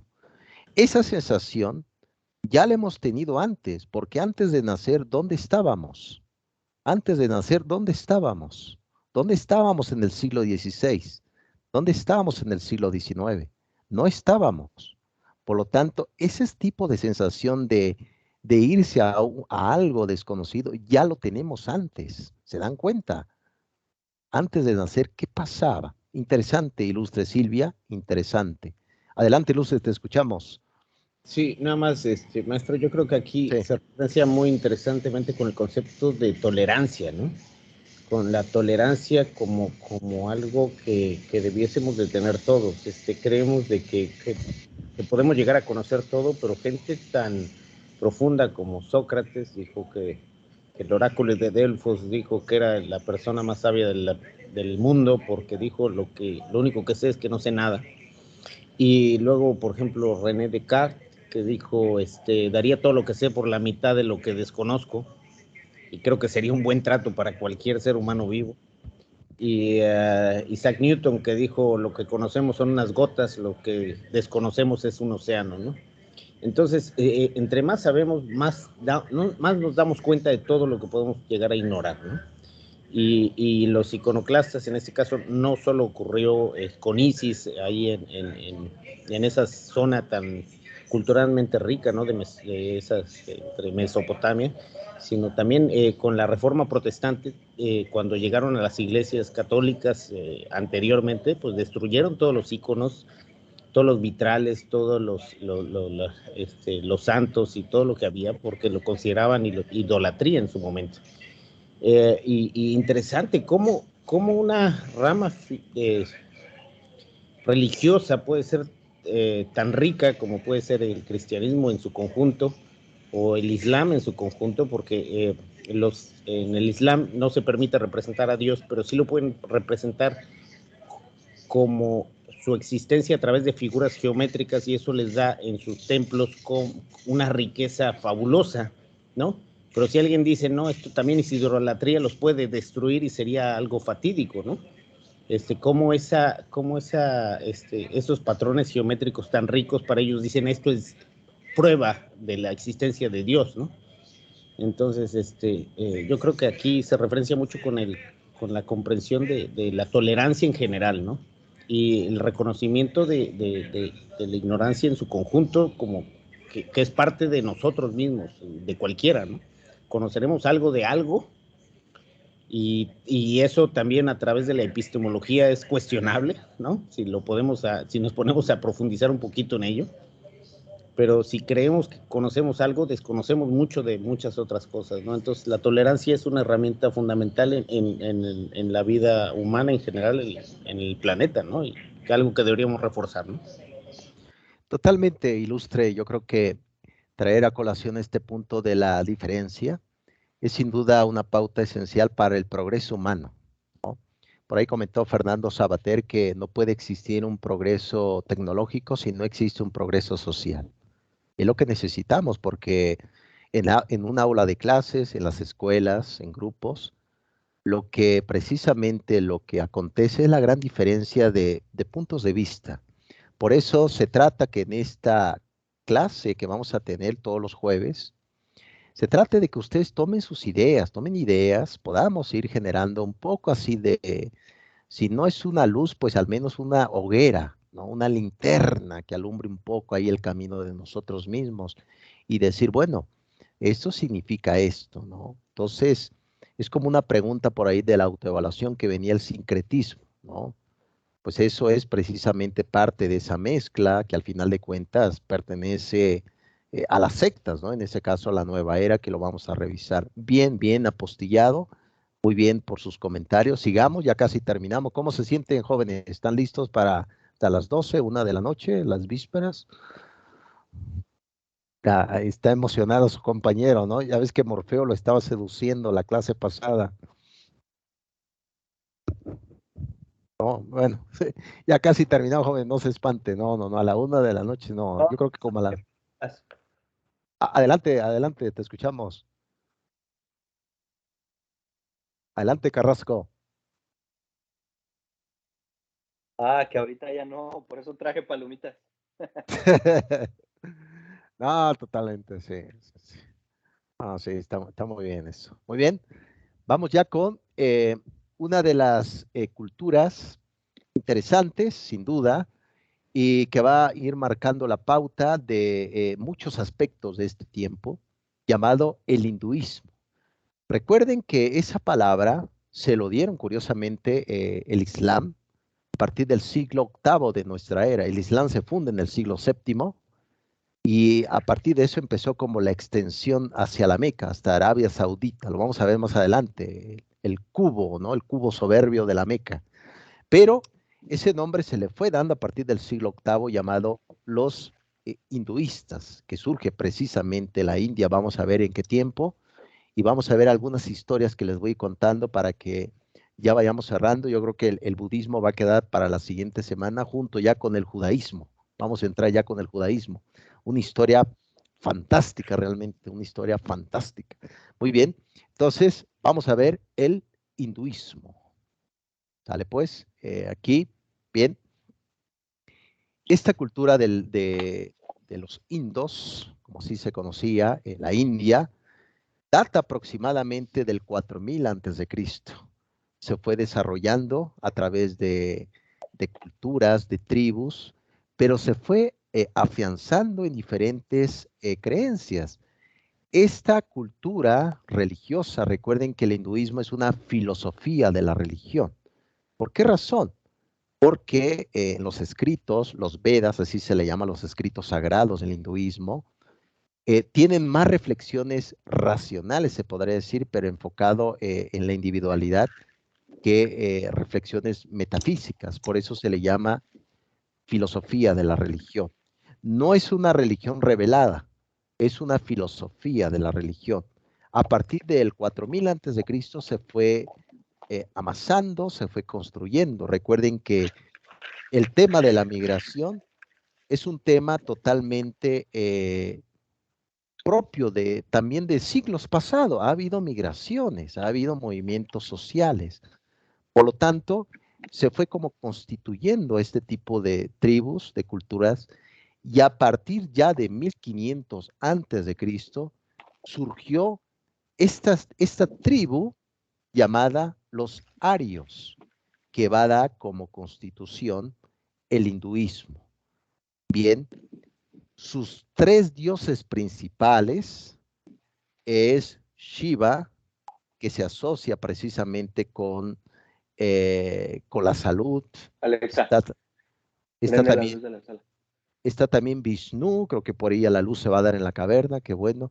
Está también Vishnu, que también tiene, no te preocupes, ilustre, tiene propiedades también con el tema de la prosperidad, con el tema también de la armonía. Y el dios principal de muchos dioses, recuerden que el hinduismo tiene muchísimos dioses. De hecho, se describe aproximadamente muchísimo. Estamos hablando más de 3 millones de dioses en el mundo hinduista. Muchísimos dioses. Y se podría decir, el dios principal es Brahma, ¿no? Por el cual es decir, no existe, por ejemplo, ya cuando veamos el monoteísmo, un dios que no esté en el tiempo. Aquí todos los dioses del mundo hinduista están dentro del tiempo.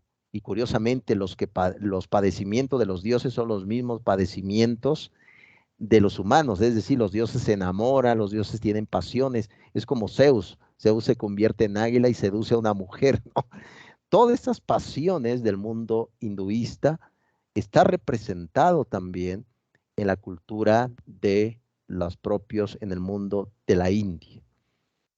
Los arios dan como resultado la escritura de los Vedas y se va constituyendo el tipo de escritura, ¿cómo se le llama? El sánscrito, por el cual se va narrando las epopeyas. Ahorita les voy a contar una de esas epopeyas.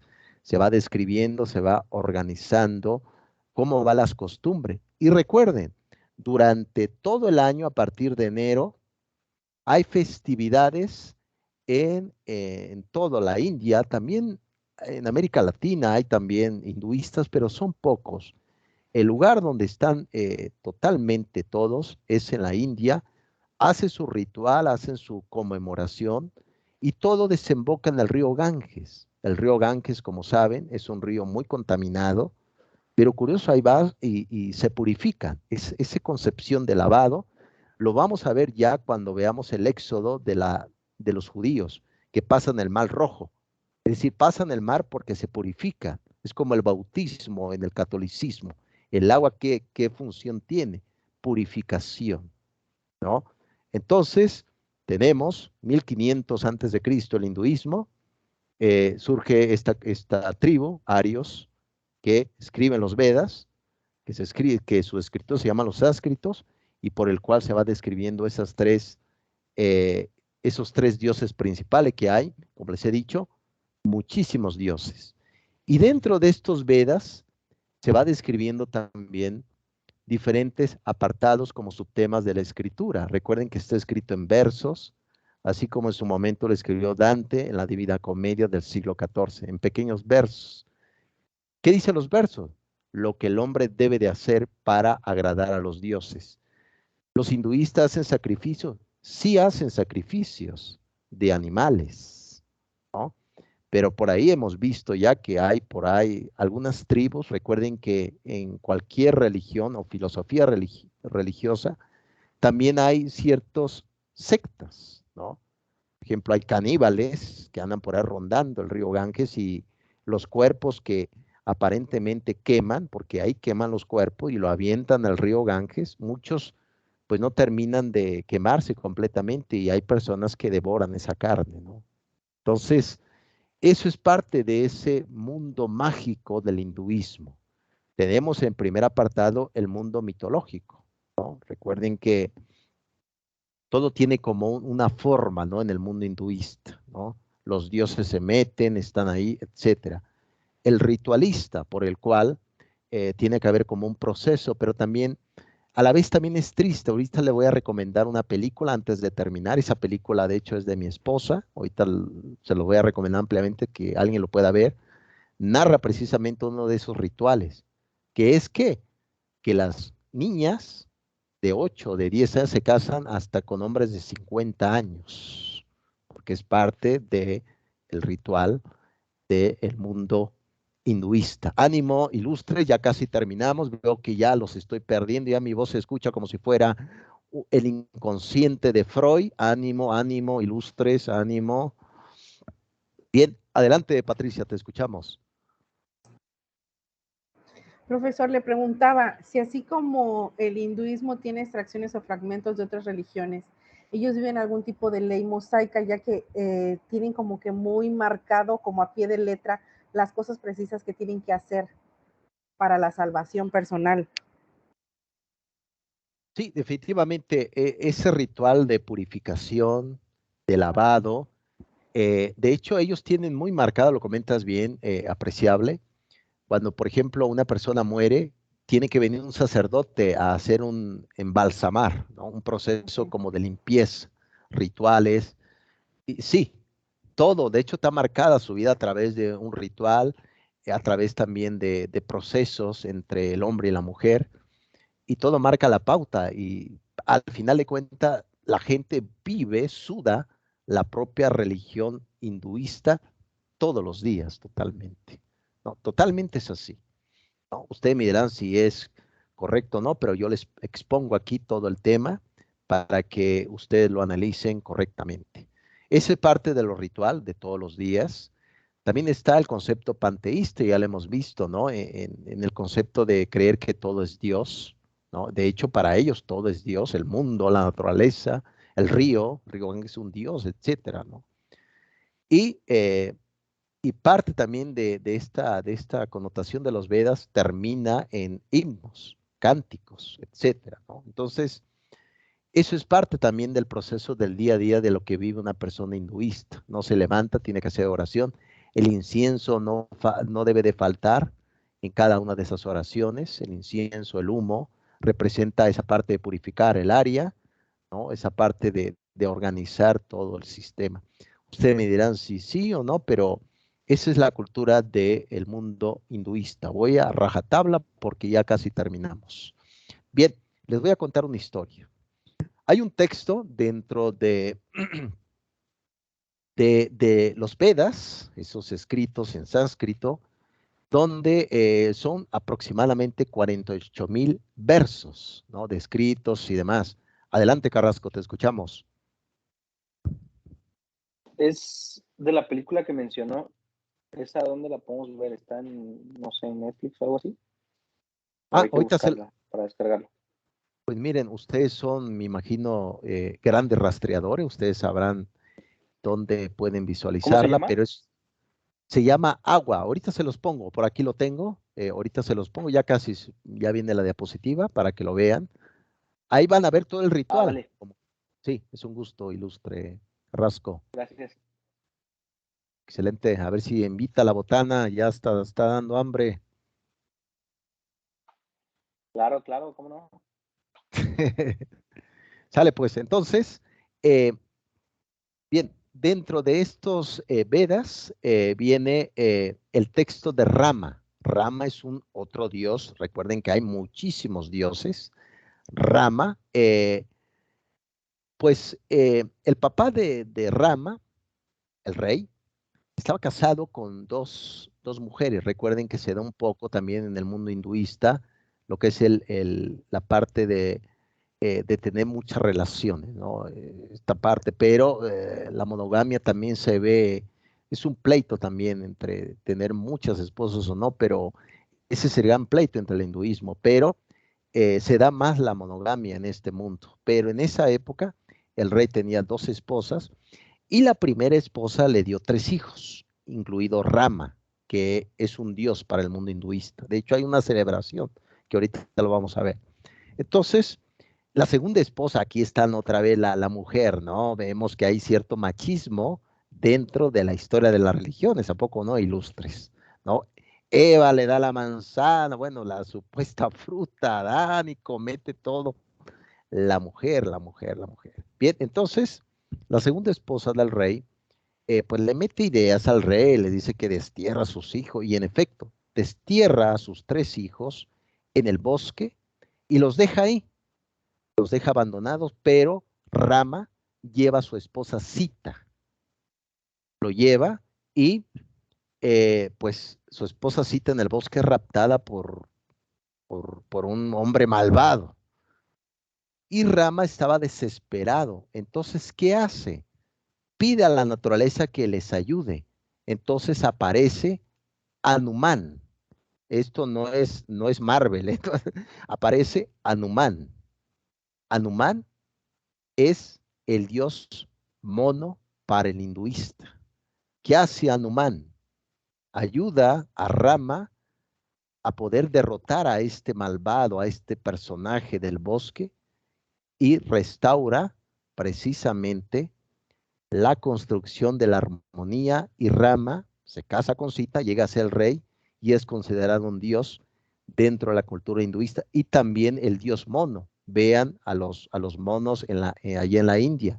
Prácticamente si andas como medio sonso, te quitan tu torta, ¿no? Te lo botanean, te lo quitan, ¿no?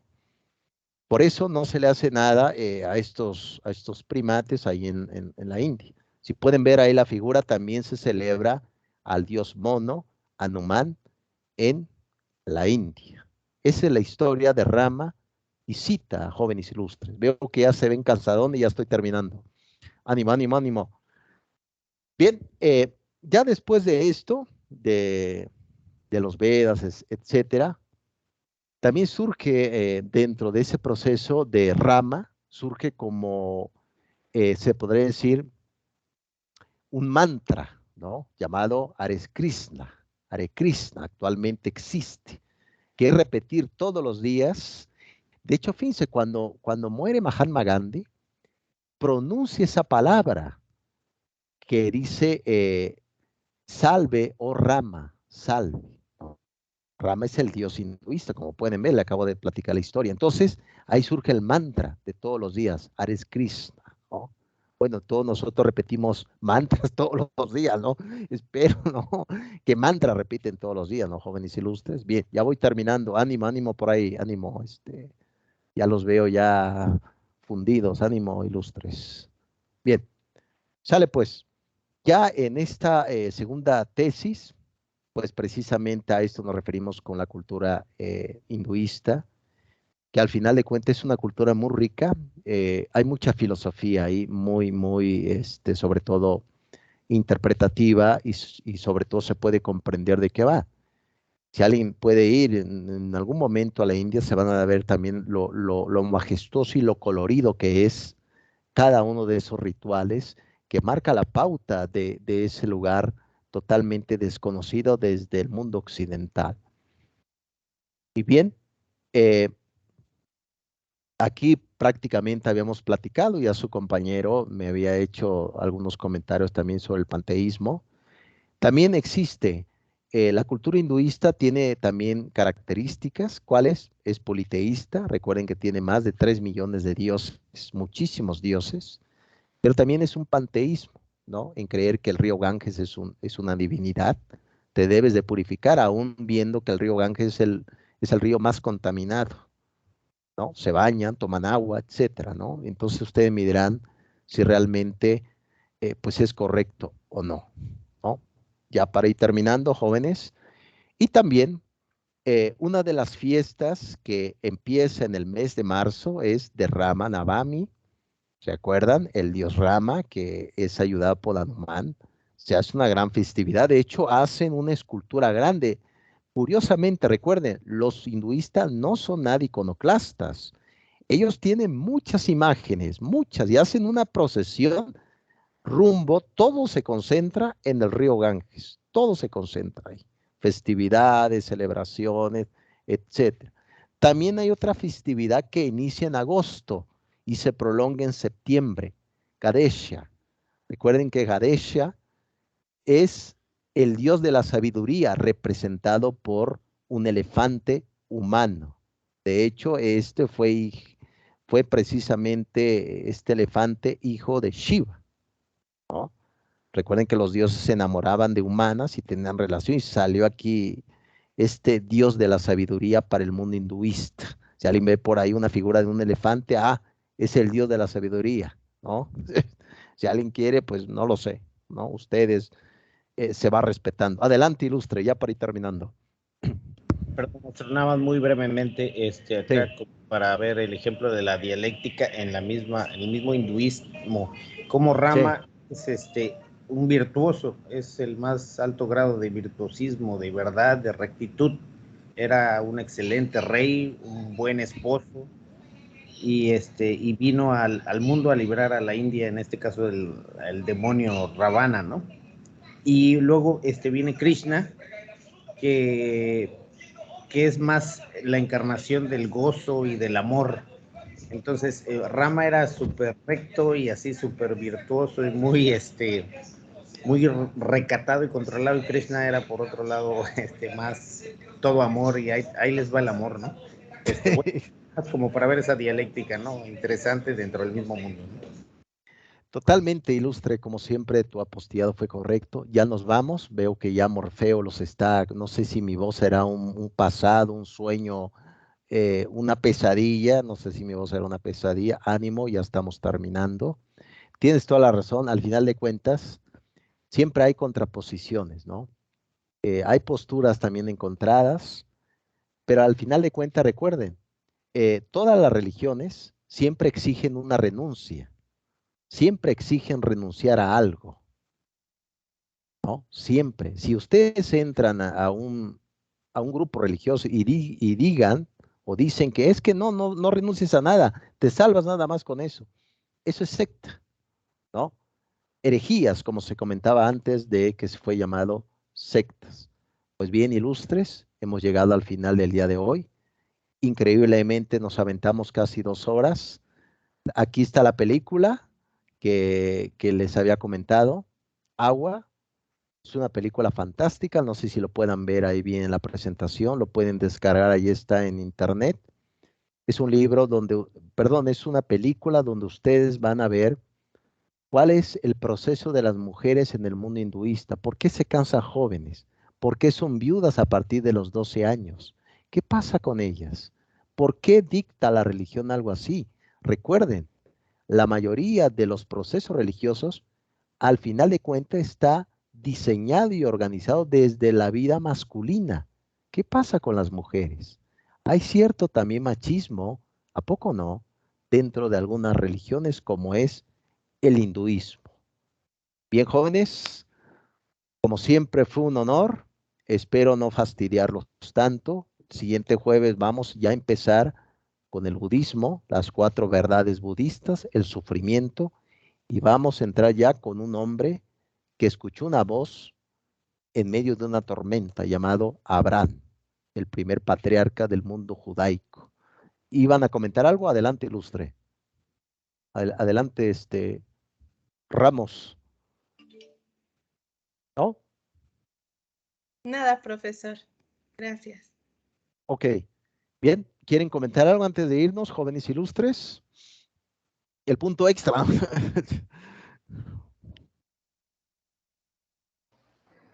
Sí, yo sí quiero comentar. Realmente los escucho, le escucho a usted y escucho a nuestro compañero Chargoy y leo los textos del chat y la verdad me maravillo porque es información que está a nuestro alcance y que a veces la verdad no ponemos mucho interés. Lo hacemos un tanto a un lado, como que nos interesan otros temas, pero creo que realmente vale la pena para comprender cómo surgen y sin afán de juicio, pues poder saber por qué profesan, o sea, o siguen ciertos lineamientos, ¿no? Entonces, la verdad, yo fascinada con la clase, no se sintió el tiempo, veo también que muchos de mis compañeros están como yo y les agradecemos de verdad. Profesor, excelente clase. Gracias. Muchísimas, sí, gracias a ti, Patricia. Pues mira, no fuera posible sin el aspecto oportuno de su presencia de todos. Y eso ayuda a enriquecer más esta parte y sobre todo el empeño que uno le puede dar para ir viendo de qué va la vida, ¿no? Excelente, gracias. Adelante, Jacqueline, te escuchamos. Buenas noches, maestro. ¿Sí me Muy buenas escuchan? noches. Sí, te escuchamos. Adelante. Ok. Yo nada más para agradecer su clase y estoy de acuerdo con lo que dice mi compañera Patricia. Creo que a veces nos enfocamos en una sola religión o sea, está mal porque a veces creo que debemos ser como de mente abierta, ¿no? O sea, aceptar todas las opiniones y todos los argumentos, información que hay de otras religiones.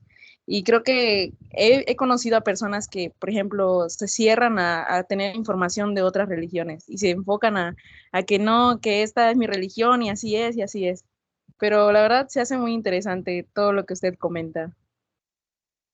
Totalmente ilustre. Una forma también de enriquecer todo esto es a través de las opiniones de todos, ateos, agnósticos. Eh, También es importante para ir, sobre todo, protegiendo la vida, ¿no? Que al final de cuentas queremos todo eso, proteger la vida, ¿no? Entonces, el fanatismo es peligroso también y causa mucho flagelo social, como les he comentado en algunos audios, pero estamos para eso. Yo creo que vamos muy bien en el camino. Y la siguiente semana ya vamos a entrar ya con el judaísmo, una de las historias también fascinantes, el judaísmo, ¿no? Excelente, muy bien. Muchísimas gracias, ilustre. Por ahí, ¿quién más quiere comentar algo, jóvenes, antes de irnos? Adelante, Seima, adelante. Buenas noches, profe. Muy buenas noches, adelante. Pues igual estoy de acuerdo con mi compañera. Estas clases bueno, a mí me ha ayudado mucho porque, como ella dice, nos enfocamos en una sola religión, pero para mí esas clases que usted está dando me están ayudando mucho más a aprender sobre otras religiones que yo no había tenido. Bueno, no he tenido una enseñanza de las otras religiones, pero ahorita, como usted nos está enseñando, he aprendido bastante sobre otros unos y pues eso es lo más importante, que aprendamos más y que sepamos analizar. Totalmente ilustre, de donde quiera que me escuches. Yo creo que la idea es que se lleven un conocimiento, porque al final de cuentas, estudiar historia de las religiones, que lo hace nuestra universidad, es cultura. Al final de cuentas, es cultura que todos necesitamos. Excelente apostillado. ¿Alguien más quiere comentar, jóvenes, antes de irnos? Yo, profe. Adelante, te escuchamos. Buenas noches, saludos desde Cancún. Sí, saludos. Yo le quiero agradecer, bueno, creo que todos, por lo que han dicho mis compañeros, y usted ahorita al último menciona que nos aburre y quiero decirle que no. Tiene una voz muy agradable, su conocimiento es súper amplio. Todo esto que nos está diciendo nos está explicando de las religiones, creo que nos abre un panorama más allá de lo que nosotros hasta ahora creemos ya por nuestro propio criterio o propia decisión. independientemente de cuando éramos chicos y nuestros papás nos decían, pues ahora que tienes que ser católico o la religión que fuera. Pero ahorita todo esto nos abre como que otra, en lo personal, otro tipo no sé, como forma de ser o forma de pensar y de dirigirnos hacia nuestros semejantes. Le agradezco mucho, profe, por la clase. Gracias, Ilustre. Tus ideas son esenciales, sin duda alguna, al igual que tus compañeros. Y pues nos ayuda a crecer a todos. Yo creo que todos estamos en ese camino. Y también creemos, como dijo Hans Kuhn, este teólogo suizo, por ahí tiene un libro que si alguien lo quiere leer, adelante, se llama El judaísmo, pasado, presente y futuro, de Hans Kuhn, un teólogo suizo. El judaísmo, pasado, presente y futuro. Dijo Hans Kuhn una vez que no puede existir paz social si no existe paz religiosa. Por lo tanto, al final de cuentas, eso es, queremos una paz, una tranquilidad de la vida. Excelente apostillado, muy bien. ¿Alguien más ya? Ya la última aportación, ya para despedirnos, jóvenes. Ya nos queda 5 minutos ya.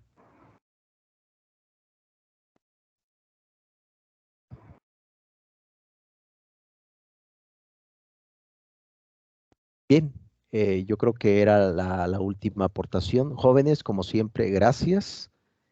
Y pues qué bueno que sigan este llamado. El día de hoy subo a mi canal este video de historia de las religiones, se los voy a enviar, yo creo que el día de hoy. Y ahí pues nos veremos la siguiente semana ya con el budismo, las 4 Vedas, y vamos a ver ya la Torá judía, el Pentateuco, los 5 libros históricos, lo vamos a analizar y vamos a ver qué pasó con el muro de las lamentaciones, por qué fue destruido. Lo vamos a ver y nos veremos la siguiente semana. Cuídense mucho. Gracias, maestro. Bye, Hasta bye. luego. Gracias, excelente. Buenas noches. Bye. Bye, Buenas bye. noches a todos. Bye, bye. Buenas noches. Buenas noches a todos. Hasta Bye, luego. bye. Buenas noches.